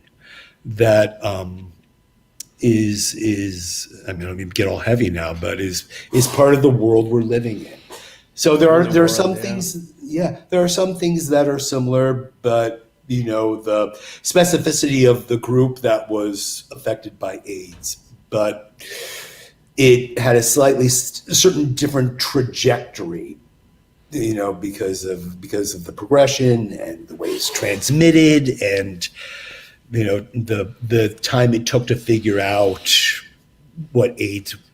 I mean, they were much quicker about figuring out what this did. Yeah, it was a matter of months, where it took years. It seemed to figure out just to get a test for AIDS. Right. Exactly. Right. So exactly. But I'm sorry, go ahead. I was gonna say, when you look at your body of work and you look at all the different experiences that you've had, you obviously, from that kid that was entertaining and had the roller coaster in the backyard and doing all those things, building and creating scenes and life and moments, you were destined. This is your calling. You were destined to do this work, and not just originally being the performer, and a brilliant performer as an actor and having all that experience, but then wanting to inspire others and show them how they can bring out the best in themselves in an authentic way, and inspire them to let go and be free and be open and experience the role, experience the character, live it. Because you could have just stopped at being a brilliant actor and said, "I'm good. I'm acting. I'm on stage. I'm good. I'm going to do a TV pilot. I'm going to do this." But you have this real inner need and desire to inspire others, don't you? Yeah. It's really satisfying to do that. That is, when you see someone figure something out and helping them do that, it's so gratifying to watch that process, to share information, to share what I know, to share my knowledge. And I've been blessed with having really great teachers in my life that watching them, watch their commitment to what they do, their passion about what they do, really influenced me, and that's what got me interested in certain things, even things that I thought I wouldn't be interested in. If they were able to communicate their understanding and their passion about what was important, it pulled me in. Right. And I love sharing that. I love watching people develop and change and grow. And it's like watching this thing blossom. You're like, wow. When there's times you're like, oh my God, how am I going to ever help this person through this? Yeah, right. And the satisfaction of like doing it and taking, because that's what I like to do. I like to like figure out how to make things work and problem solve. Right. That's part of it. It's like, how do I put this together? How does it, it's like, I'm the kind of guy who like, I don't like directions. I like to like, I got all these pieces, like I gotta be able to figure this out. Yeah, you don't like probably folded maps and all that either. And no, yeah. I never, when the directions come with the box, A and B fits into C, Z, X. You can never find the Z or the X. So it's like, so you figure it out and you build it. Right. You have to inhabit it. You have to learn to inhabit it. By inhabiting it is how you own something. You feel it. You have to feel it. Yeah. Right. I mean, it's funny going back to when I did my Broadway show, Meet Me in St. Louis. I went in as a replacement, and it's an interesting story because I was also doing a show for Theatreworks USA, and I don't know if you know what they do. They're one of the preeminent. Mm-hmm. So we had workshopped the show that was called JEKYLL and HYDE, and they take a lot of time. They take a lot of care in development of their product. And this show, JEKYLL and HYDE, was written by the people who were working on this at the time. They were working on this little show called Friends. And so, which was interesting into itself. Anyway, so we're doing like the third workshop of this, and I get cast as a replacement in Meet Me in St. Louis, the Broadway show. So there was an overlap. So during the day, so when you go into a Broadway show, you get 1 week of rehearsal. And I was hired to be a cover. I was standing by for the Sun in Meet Me in St. Louis for Lon, and I was going to have this chorus part and do all these other things. So every day, so I'd have rehearsal. I would actually do a Theatreworks show in the morning, like 8 a.m. in Trenton, New Jersey. I would get into a car. I would drive back to the city for my rehearsal to learn the part, learn all my parts, my ensemble part, and the part I was understudying in the afternoon. And at night, I would watch the show in the Gershwin Theater. And what I did was I would, in the corner watching the show, I would physically do it. I would actually get up. I would go through it. I would listen to it, and because that's kind of how I learn. I learn in a very physical way. So I would work out the whole show, know where it was in my body, know where my lines were, know how I had to move through the world and who this character was, which was great. It's like, this is how I owned this. So because when I went into the show, I was doing my little chorus part. I was like sitting on the side, and then I had been there for about a week and a half, and I get a call on a Sunday. And it's the stage manager saying, Christopher, are you sitting down? I'm like, well, what's up, Bob? He goes, you have to go on today. I was like, oh, okay. And I hadn't had I had my rehearsal. I hadn't had a put in. We had to do a put in. Mm-hmm. And with only being there for a week, but because I did that kind of work while listening to getting into my body, when I got out on stage, I was at home. I felt that I had owned everything by that point. And it was, I must say that I was wonderful. I'm not gonna lie. I was great. But when the stage knocked it out of the park. I did. When the stage hands come over and congratulate you, when members of the Yeah, orchestra come up and that's big. congratulate you, you know that, I mean, and I had to do some crazy stuff because it was still covering. I had to ride this what's it called, a penny farthing bicycle. We know those huge wheel bicycles. Yeah. I had to get pushed out on stage, pedal across the stage during the opening. They said, don't stop pedaling, because if you stop pedaling, you'll fall over and fall into the pit. Forget that. But anyway, so going back to, I was just talking about owning something and learning and teaching people. And that is the hard thing in this format now. That it's very it's boxed in. It's very it's right. And so I constantly am getting my students to get up. I'm like, all right, you gotta work in your world. You gotta know, like, I'm entering here. This is my stage now. I have to and start to get used to working with this environment. Your stage suddenly is smaller, but you have to physically get up. Everybody's getting so sucked into their seats. And then when people get up, they're like, oh my God, that's so different. I'm like, yeah. It changes. It changes how you feel. Yeah. And I just feel it's all being pulled down right now. So I'm trying to get everybody to get up and jump around. You move around. You got to get the blood flowing too. Yeah, you got to get. Yeah, that sparks the creativity and the creative juices. Exactly. And that's what it's all about. And it sounds like, you've been adapting, and there's great things coming along the pike as best as can be at Amos. And this is your passion. You love this work, and you're very passionate about the way you describe it. And I love that. You're very expressive as we're having this conversation. I don't even call this an interview. I call this a conversation. And I like to create this warm environment where people can come on and emote and tell these cool stories, and we banter back and forth. And you're very expressive because it's the passion. You're living and reliving these moments and these stories, and I couldn't see you not wanting to inspire other people through the art of being the actor, but also being the director, the coach, the teacher, the rah. Let's didn't work first time. Don't worry about it. Let's try it this way, and to have that passion. And it's a beautiful work that you do and have always done, Chris. Thank you. Appreciate that. I really do.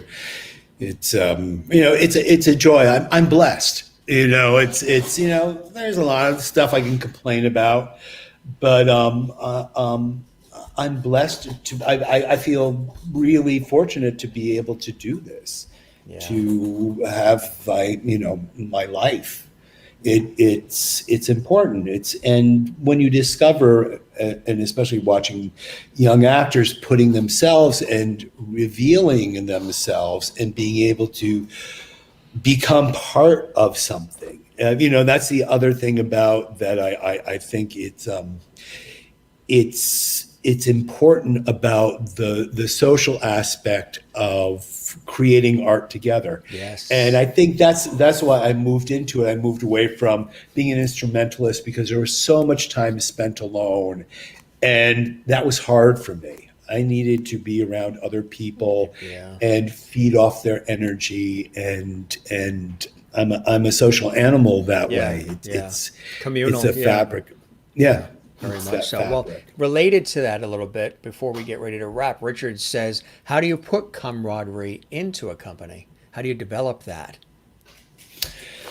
That's a good question. I think you have to really lead by example. Right. You have to put yourself out there. If you ever watch, there's a documentary called Every Little Step. Mm-hmm. That's about a chorus line. It was made while they were casting the revival. And Donna McKechnie says something about Michael Bennett when they were developing the show. He said he gave permission to the people, the dancers he was interviewing, by revealing himself. I know there's a book that's called, actually I have it right here. It's Marshall Mason's book, Creating Life on Stage, and he goes through the experience with the actor. So I think by being willing to go on the same journey and put myself into the work that they're doing. That's how you start this kind of camaraderie, this support, by supporting each other, allowing people to express themselves, and really putting yourself as a director, because you have to lead by example. You have to be willing to expose yourself just as much as you want the actors to expose themselves. And that's something I learned from my acting teacher, Michael Howard, who was a brilliant man. He passed away last year. Was about just using the play to be not. It was. I thought, acting growing up was to become somebody else, but what it really is to find other parts of yourself and let them be there. And utilize everything in combination with your imagination to create this thing that's truthful and real and connected to you. Because there's all different parts of us. It's like, who do I need to be right now? Mm-hmm. What part of me is the irate guy in Dunkin' Donuts when my order isn't ready, as opposed to, the babysitter? Exactly. It's in giving permission to sort of be those things. And Lou says something really beautiful. Christopher creates a fun, safe, and exciting rehearsal room. We all want to do the best as he leads. And Richard, who's actually a friend of mine, he says, I love the art in the background. Who's the artist? And I think it's the one on the right, probably. Yes. That's an imitation Keith Haring that was from a production I did of A Midsummer Night's Dream that took place in the Pyramid Club in the Lower East Side during the 80s. So there was a lot of Keith Haring art in it. So it's an imitation Keith Haring. But yeah, I love it too. So that's right next to the bed, right? Yes. So when you're laying in the bed, which is behind you, right? Mm-hmm. Do you ever wake up at night and see that face and like, what do you mean? I feel like somebody's watching me. I've gotten used to it. Yeah, that's it. I now feel it's a protector. That's right. Exactly. It's a protector. God bless Keith Haring. He's looking over me, and he wanted nothing but joy out of his art. Yeah, if you learn about him, there's a playfulness and a thing that celebrates. So that's what's so inspiring about him. This brings everyone into a close, loving, safe environment, a joy to watch. And thanks, June. Absolutely. And Ann says, thank you for an interesting and entertaining evening, Christopher.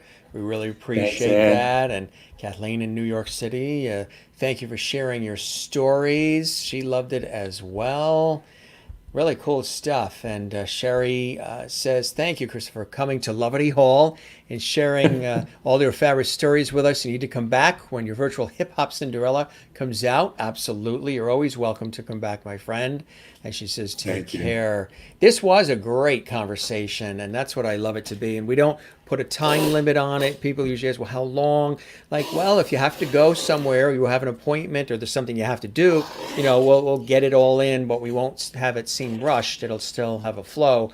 But generally, we don't say there's any particular time, because then sometimes when you think of a time, then you are you're boxing yourself into that time. Okay, I've got to do this, click this, press this, say that, and touch upon that. So I won't say necessarily a time with the guest, as long as the guest feels comfortable and they want a remote and interaction with the viewers, the whole thing.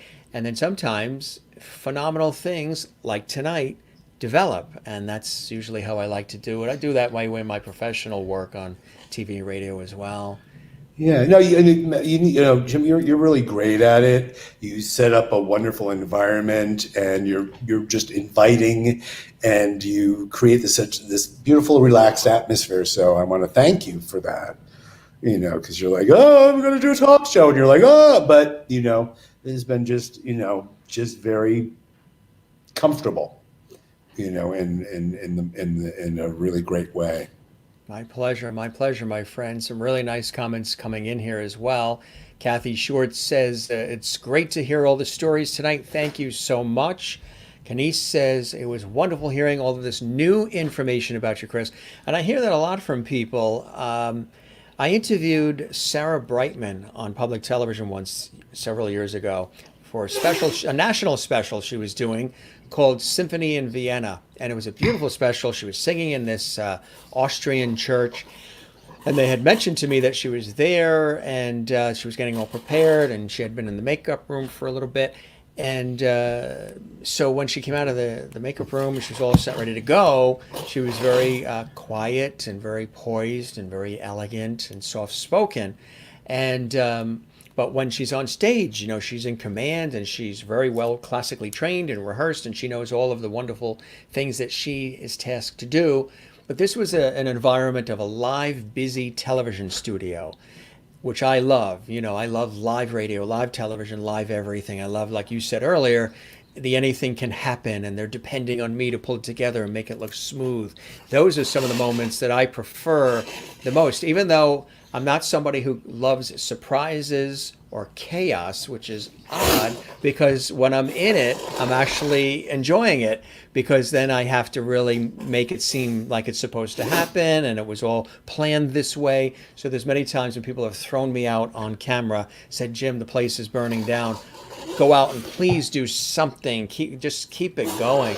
So those are some of the most exciting moments for me. And I've had that happen emceeing too sometimes, where stuff's going crazy behind that curtain, but you got to go out there and just, greet the audience, just make it seem like it's working smooth. So this was a situation where I was interviewing her for this national special. We were live, and it was busy because there was lots of cameras moving, and there were also people answering calls, which were people that were supporting public television, so they were taking pledges for PBS.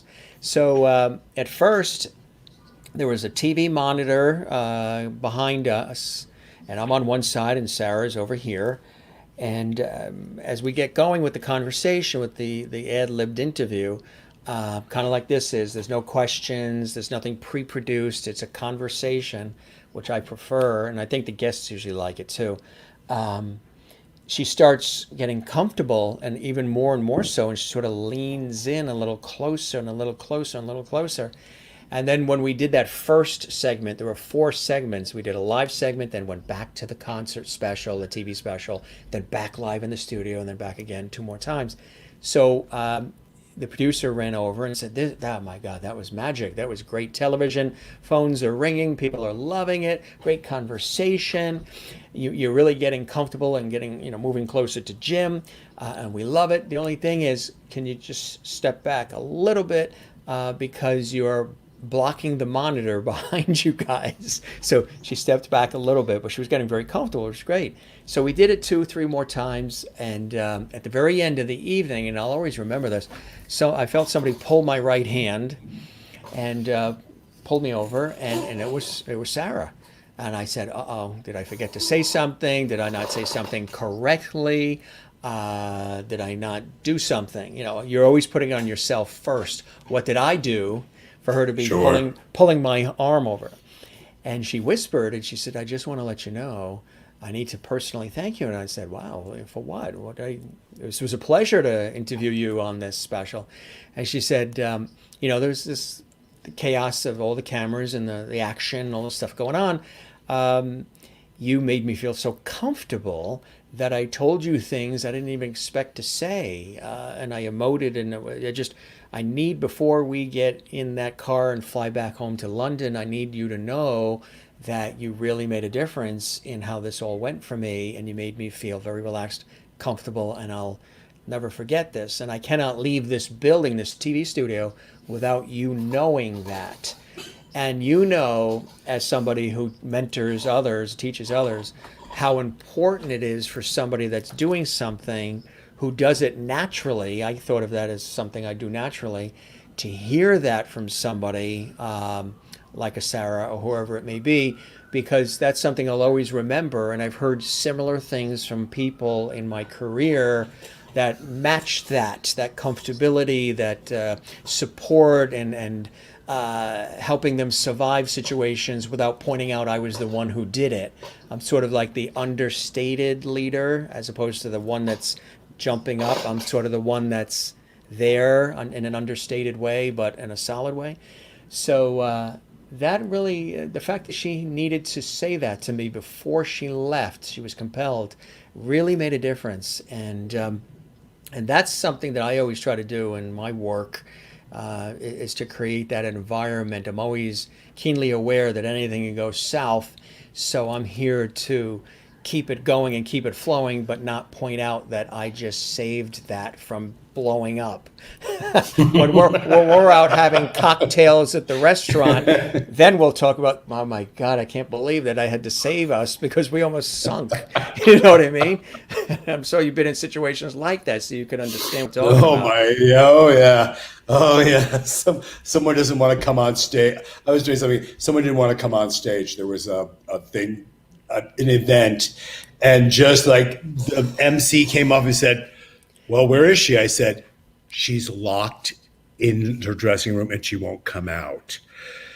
So I went downstairs and I don't know, I can't remember what I said. I just started talking. It was an event for a Moss, and there was a problem backstage, and God bless Donna, because it was one of our things. She saw me come out and she knew I wasn't supposed to be out there because I was like backstage, maneuvering everything. She went back and took care of it, got our artist on stage. So I remember, like, I don't know, I just have to go out there. That's all I knew. I knew when Peter, the MC, came off, he said, "Where is she?"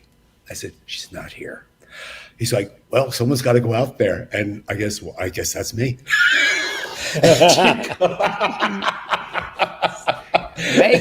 Makeup. Oh, she's not here either.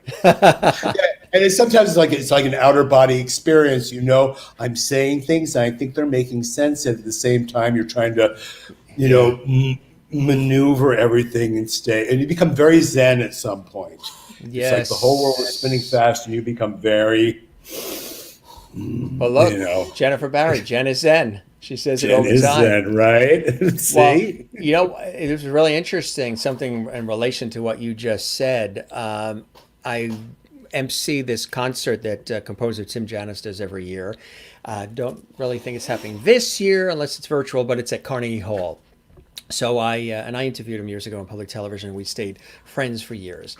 And he puts this really beautiful holiday concert on every year, and he brings in all of these artists and performers from television and Broadway and actors and so much more, musicians, and has like a 200 voice choir of kids, youth, as well as a full orchestra. And it's a beautiful night. It's like a 2 to 3 hour holiday concert, and the proceeds go to the Golden Hout Foundation, which is Kate Winslet's fantastic charity for autism research. So I've done it. I'd love to work with her. Thank you for bringing it up. I would love to work with Kate Winslet. Kate Winslet. Yeah, Kate Winslet. There you go. That goes back to my earlier question. She's on your list. So she's on my list. Exactly. So it's a beautiful thing, and he's always he and the team have always, because we're friends, he's always brought me in to MC and host after parties and all these wonderful things, and I love doing that and greeting people and making everybody feel good. So I was in the tuxedo one of these evenings at this holiday concert at Carnegie Hall, and backstage, and you know how Carnegie Hall is. It's a well-oiled machine. The production crew, the technical crew, they're really on their game, and they've been there 100 years and they know what they're doing. And just the procedure of the big white doors, and then they slowly open, and the MC comes out, says their thing, and then they walk off, the doors close, and then the artist comes out, and the whole ritual of it. So it was a holiday concert. It's New York. And I said, you know what? I am dying to say this line. I'm just dying to say this line because it's Carnegie Hall, it's New York, it's a beautiful holiday concert, but it is Carnegie Hall. So there is that prominence, and it's distinguished, and it's elegant, and it's Carnegie Hall. Yet, it's the holiday time, it's New York, people are feeling good and happy, and I timed it where I said, I'm not going to do it right away. We're about halfway into the actual event. So I had already done my big introductions. I wrote all the scripts for all the introductions, the show opened, the whole thing. And we were about 50% in. And I'm standing backstage with the artists and everybody. And I'm saying to myself, oh, I'm dying to say it. I got to say it. I got to say it. Should I say it? Maybe I shouldn't say it because it's Carnegie Hall. And I said, what the heck? I'll give it a shot. It is a New York audience. They tend, they're responsive usually, and hopefully they'll get it. So I'm in the tuxedo, and the big white doors open, and I walk out to the edge of the stage at Carnegie Hall, and the lectern is there, and I have my script and paperwork for the next intro that I wrote for the next artist. I don't know if it was Neil Sedaka or somebody that was coming on. The orchestra behind me, they're sitting there waiting. They're all poised, and the youth choir behind them, they're ready to go. And the place is quiet. And they're waiting for the MC to make the next announcement and, announce who the next artist is. So I come out quietly and I'm smiling. I come up to the edge of that podium and I stop with the tuxedo and the whole thing as Mr. MC. And I look around, I'm smiling at all the wonderful, happy holiday audience. And I look up at the balcony smiling as well. And they're expecting me to announce the next artist in the traditional way. And I just looked at all of them and realizing it's Carnegie Hall and the whole bit. And I said, aren't you glad you decided not to go bowling tonight? And the place erupted into like, oh my God, na na na na na na na, because Carnegie Hall, they're all dressed to the nines. It's a beautiful holiday concert. It's fabulous. And to come out with that line of, aren't you glad you decided not to go bowling tonight? And when I went backstage, when I introduced the artist came out, the artist like high-fived or whatever. The guys in the back there, the technical crew and the production crew, who, they're terrific people, but they're doing their thing. They're very engrossed in what they got to do. They were jumping out of their chairs and they were high-fiving like, oh my God, we've never heard that here before. That was awesome. Are you coming back next year? But it was one of those times where you're out there, you sort of feel the vibe, and should you throw that out there, and it could either land beautifully or it could sink. And it landed beautifully because I assessed, it's a New York audience, it's holidays, they're halfway in. And it's sort of a funny line that they did not expect at all to come from the MC. And every once in a while, I like doing stuff like that just because it lightens the load. People were extra joyous after that. They were having a great time, but they were extra loose after that for some reason, which was cool. You have a skill of reading the situation and reading the room, obvious. So you were able to assess and you take in the energy of the room. From what I see and what I get from you, you are able to fill that environment and understand your world that you're in. So it's a real skill. It's a gift, really. Thank you. I appreciate that. It's like being an observer of life. Yeah, I can react. I tend to react with witty comments based on things that I see happening too as well. You could be on a train, you could be on a bus, you could be in the supermarket and some various things happen. Or sometimes I even put scenarios together. Like the two people are pushing the carriage, the husband and wife, and they're older. And like, do you know what she's really saying to him right now? And you're putting a whole story together, a script together, as you're watching two people you don't even know. I bet you do that kind of stuff too. And I bet for you to do what you do, you are definitely an observer of life as well. Oh yeah. You have to be, and you have to. It's a combination of observing and being empathetic, being able to step into that world once you observe it and learn from it, and by inhabiting it, you fill that out. So yeah, it totally is part of that thing of watching and figuring out and coming up with a whole, these images that come to your head and the stories that you tell yourself, that you fill out. And exactly. It's that combination of your world and your imagination and your dream world that create all these other things that you just have to be open to. I always say when I'm working on something, if you just relax and look around, at the world, it will offer you the Yes. answers that you need. Because, and there's a thing that I always make sure when I'm working on something, I have my script with me, because there's so many times when I'm sitting on the subway, seeing something that becomes my inspiration Yes. to bring into my work, that it will be there. You have to sort of have faith, is the belief in things unseen, and that you will be able to see them and be able to recognize them and, Right. and be open. And that's kind of what I try to teach all my students, is that there's a lot of stuff around you. Right. You just have to slow down a little bit, take your time, and ask yourself the questions. That's you it. know, being there. That's the whole Being thing. present. Juanita, who's Yeah. actually one of our faithful viewers in South Africa, says, Oh my "Love-" God. Hi, Juanita. Yeah. We have South Africa, Ireland, England, Australia, New Zealand, Japan, Switzerland, Holland, Canada, all around the world. They watch the show. And Juanita loved all the stories. Thanks for sharing another great interview. She really enjoyed it as well. And Jennifer, thanks, Christopher, for you. spending time with us tonight. Fun night. Jen is Zen. Thanks, Jen. Somewhere in there, she probably, before we go, she probably asked you this question, and maybe we didn't see it. She asks every guest this question, and she can't sleep unless she gets the answer. For you, what is your Zen place? The mountains or the ocean? Me, it's the ocean because I grew up on the coast near the ocean. But for you, Jen needs that answer. Okay. It's the ocean. It is. It is. I mean, the mountains are beautiful and everything, but there is something about, especially the first time in your life. I grew up on Long Island Sound, so Yeah. which is the thing, and Right, you me always too. knew that Long Island was over there. You were in But the Connecticut, and I moment- was on Long Island. Yeah.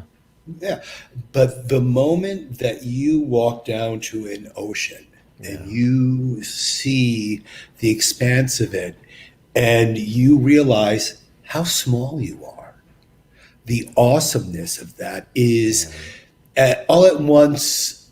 It's not intimidating, but you are just overwhelmed by the vastness of it and how you are just part of this. Yeah. This world, but you're part of it, and it's also big. And the open. rhythm So of it, the tide, the flow. It breathes. The It breathes. glistening water and the sun setting and the life and going in it and being a part of it. Right, exactly. Very, very cool. And Juanita in South Africa says, hi, Christopher. She's sending greetings from beautiful, and there's a beautiful daughter there as well in that photo. Nice stuff. Yeah, adorable.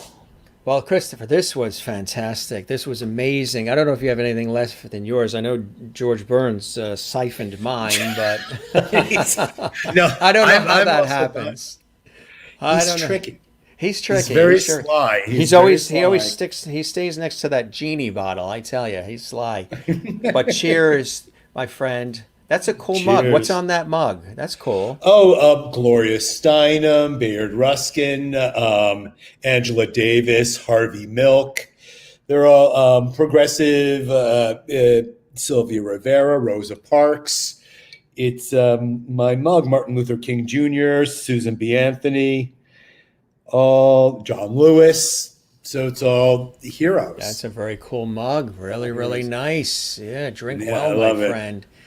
Thanks a million for coming. This was really a phenomenal evening. Just a good conversation and taking a look at all the phenomenal productions. And again, we encourage folks to go to the website, massmusical.com, .org, that .org. is, .org. And I like the way you said that, .org. Do you do voiceover work too? Do you do voiceover work? No, I don't What? actually. Why not? I know, right? You've never done the voice of God? Well, I have it, when needed. Yes. I like that. I play God when needed. When needed. Well, George Burns played God too, remember, in that movie? Yes, he did. Yes, he did. Oh, God. And, see, I told you. Now she can sleep because you said ocean or mountains. She can sleep tonight. See? Always making people happy, Chris, I tell you. Yeah. When you can, you got to do it. That's it.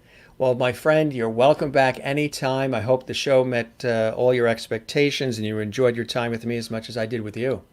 I loved it. I loved it, Jim. It was just great. I had a blast. I had a blast. So, without having to leave my apartment. All you had to do is the swivel, just the swivel in the end and the swivel in the beginning. Can you give us a final swivel? Yeah, I think I can. Whoa. Ah, sweet Now- mystery in life. Last I found you. I actually choreographed a whole number with office chairs one time. So. Did you? Oh yeah. I mean, yeah, you yeah. can't top an exit other than what you just did. I mean, swooning and swiveling.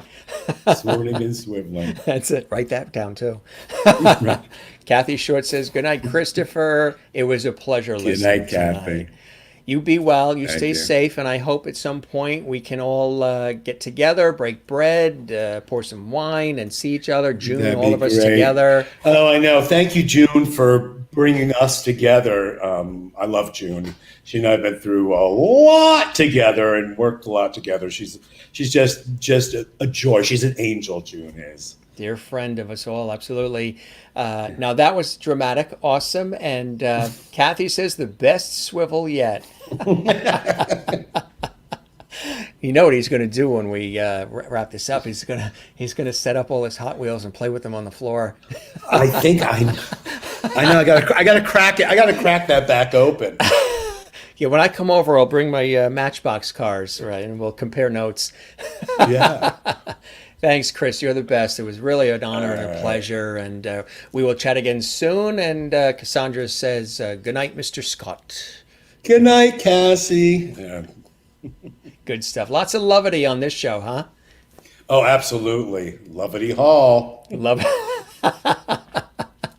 That's it. That's what it is. You take care. You be well and be safe. Be happy. And she has her own original Matchbox cars in the case. Very exciting. Very exciting. See? XOXO.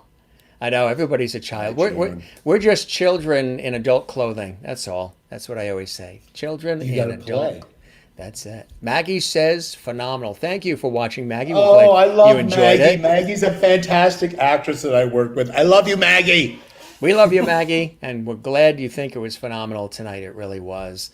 You be well. You take care. And again, thanks for being with us on the show, Chris. It really was amazing. All right. Thank you so much, Jim. It really, really was. It was a pleasure to be here. Absolutely. And a blast. And we'll have you back at some point, too. You can keep us updated on all the cool things you're doing, okay? All right. Terrific, man. Have a good night. All right. You too. Take care. Bye-bye. Amazing, right? Wasn't that incredible? You get a chance to learn a little bit more about somebody who does truly work that they absolutely love. And very nice to say that. And I'm sure Chris is seeing that and I'm seeing it. So we will both take that one. We'll share that one, that's for sure. Thanks, everybody. Thanks for all these great comments. Thanks for all of the love. Glad you enjoyed this episode, yet another fantastic episode of our nightly entertainment lifestyle talk show series. We are here every single night. That's right, 7 nights a week, 7 p.m. Eastern, 4 p.m. Pacific. And I want to let you know, tomorrow, really cool and big show. Yes, it's my birthday tomorrow. So guess what's happening? We have some music legends joining us tomorrow. They are the voices of classic soul.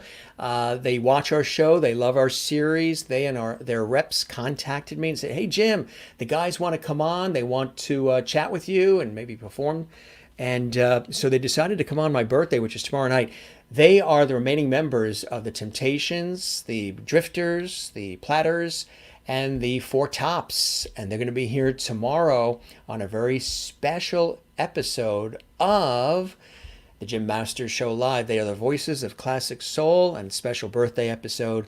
That is tomorrow night live right here on the Jim Masters Show Live. We look forward to that. Hope you'll join us for that fun celebration, the birthday, as well as the voices of classic soul. Again, they are from the Temptations, Platters, Drifters, and Four Tops, and they're going to be here live Thursday. And then Friday, another great artist, actor, singer, and musician, dear friend. Demo is going to be here performing live and for a great conversation. You've seen him in a lot of television shows, and he's a brilliant performer. He's here Friday night, Saturday night. R&B star and sensation Lady Bain is going to be here live. That is going to be amazing. We're really, really looking forward to her. She has an amazing inspirational story too. She used to be a Detroit police officer, and she's a brilliant, brilliant performer. R&B sensation Lady Bain is here live this Saturday. Then on Sunday, legendary actor and performer Bill Nolte is going to be with us. He is absolutely amazing. You've seen him in so many productions. He is here on Sunday. We're looking forward to that. Join us Sunday. Then on Monday, Michael Longoria is going to be here. You've seen him probably in Jersey Boys, The Midtown Men, and a lot of productions. He's amazing. Sings, dances, all of it. He's acts. He's really a brilliant individual.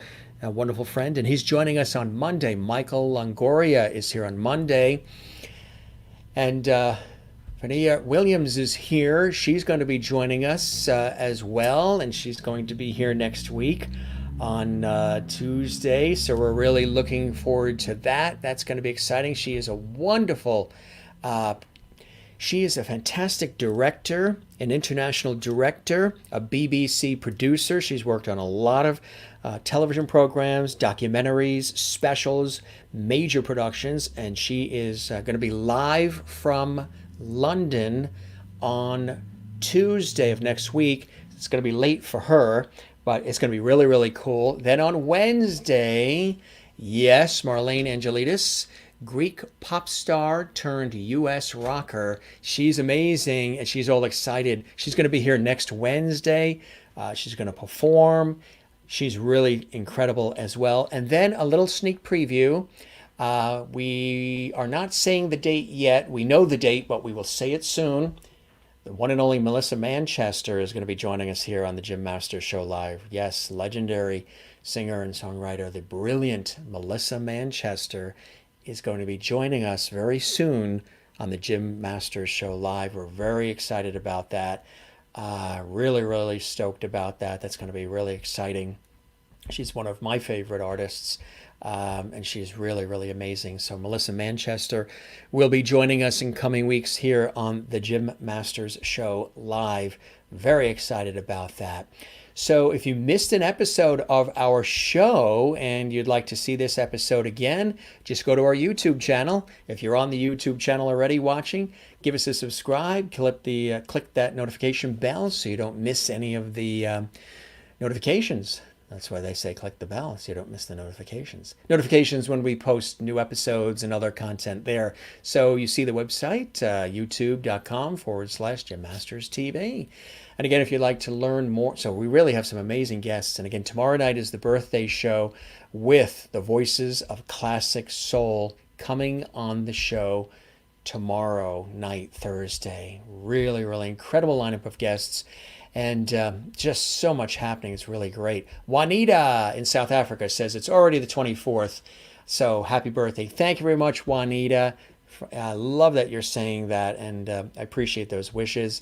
Happy birthday tomorrow, Jim. See you tomorrow night live. Thank you very much. You as well, Jen. Good night. Have a great night. You, Kathleen, as well.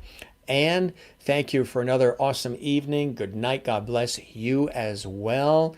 We absolutely love having all of you here. And the new faces who've joined us for the first time, we're here every night, 7 p.m. Eastern, 4 p.m. Pacific, with amazing content, guests, levity, comedy, food. I mean, we talk about it all. It's a traditional entertainment lifestyle talk show series where there's something different for everybody. Every night is something different. It's not the same thing, the same topic, the same conversation every night. Something different, and that's what we like to do. A lot of variety on this show. Continue to spread the word, share the links. If you can subscribe to the YouTube channel, we would love it. You can also find me on Facebook, Instagram, Periscope, Twitch, and Twitter at Jim Masters TV. Love to connect with you guys there. Now, Jim, your birthday begins in 2.5 hours, and it's the last night of the countdown and Voices of Classic Soul tomorrow. Finally here, and you've been really counting down the days and doing a fine job of that, Christine. I love that. Thank you very much. Good night, Jim. Can't wait for the birthday show. Thank you very much, Kathie. I love that. Jim, for your birthday gift tomorrow, I'm going to Face the Sun, play my two singing bowls, do a happy birthday toast to you, do a birthday sun dance. Oh, you're going to play that Guru drum as well. Wishing you a magical, fun autumn day and night with your family and friends, guests and lovedies. Happy birthday. Thank you very much. I appreciate that. Very beautiful of you to say. Don't forget, we always say here on this show to relax, love one another, take care of one another, breathe, take care of yourself too. It's really important to take care of yourself and spread some lovity wherever you can, as often as you can, because the alternative is not so hot. Of course, we always say here on the show, in addition to saying relax, which is something we can all use now more than ever, smile as often as you can and share the smiles and levity as much as possible. Spread it all around the world and find your Zen place, wherever that may be. Mine is usually with family and friends when I'm creating music, ocean. All of those are Zen-inducing things and people and places. So find your Zen place and your Zen people as well. Marilyn says from Wichita, Kansas, thank you, Jim, for all you do to bring interesting shows to us. My pleasure, Marilyn. My pleasure. A lot of work behind the scenes, but we love doing it for all of you. As long as you continue to be out there, we will continue to do our best to entertain, inform, educate, and inspire you here on the Jim Masters Show live. Again, 2 hours and 32 minutes. Wow. Great guest. Again, we really appreciate actor, theater director, acting coach, award-winning guest for sure, Christopher Scott, for being here. And again, the cool photos. Do a little recap here quickly of some of the amazing photos and wonderful productions that he's been in and that he's been a part of. And then he's also helped to direct as we've gone along in his career, be a part of. This is a really cool shot of him as well. Yeah, really great experiences, and we appreciate all these wonderful photos and to have the chance to share them with you and all the stories behind all of them as well. Some really cool stories. If you missed anything when it comes to this particular episode, just go back in the archives at Jim Masters TV. 20 weeks of episodes are there for your viewing pleasure. Great show. Can't wait to see birthday guys. Thank you very much. I appreciate that. Absolutely. Thank you very much. And Christopher Scott, watching on YouTube. He's watching himself on YouTube. Thanks, Jim. Great being with you. Happy birthday. Thanks, everyone, for being so welcoming. It is our pleasure, Christopher. Really appreciate that. And spread the word. Tell everybody you know about our series. We love it. Everybody, this was terrific. You're wonderful people, and I really love seeing all this commentary and viewer interaction from all around the world. We're going to sign off. Busy, big day. I have several radio shows to host in my professional work as well. And we got to get the show ready for tomorrow with the Voices of Classic Soul joining us live and exclusively here tomorrow, 7 p.m. Eastern, 4 p.m. Pacific on the Jim Masters Show. Till then, for all of us, this is your host, Jim Masters, thanking you for your time this time until next time, tomorrow. We wish you a wonderful evening or good day if you're down under, Australia, New Zealand. Thank you very much, June. Love it and love you. Jennifer says night-night. Good way to wrap. You guys take care. Have a great evening. Thanks for being with us. I'm going to have a popsicle right now, and I might pull out my Matchbox cars. I don't know. He's got me going with his Hot Wheels. Another comment coming in real quick. Ready to dance? All right, but go easy on that leg, because I know you injured your leg over the weekend and you're recuperating. So I know you love our theme music to our show. So the Jim Masters Singers and Orchestra, you guys all ready? Okay, they're ready to perform for you. Jen is Zen. So get ready. We're going to play the theme music. Get ready to cue that music. They're going to cue the music for our closing theme, which is our opening theme as well. When you're dancing in the living room, just don't injure that leg again, because I know you're loving dancing. And we'll see you tomorrow, June, as well. Thank you very, very much. And Christine in North Carolina. Good night, Jim, and Loverty friends. Loverty wins. Ready to celebrate your birthday with their super special guests tomorrow. Light dance. All right, here you go. Here comes the Jim Masters Singers and Orchestra just for you, Jen, and everybody else as we sign off tonight. Thanks for everything, everybody, and thanks again to Christopher Scott, our wonderful guest. Love having you guys here. Good night, be well, and we'll see you tomorrow. Bye-bye.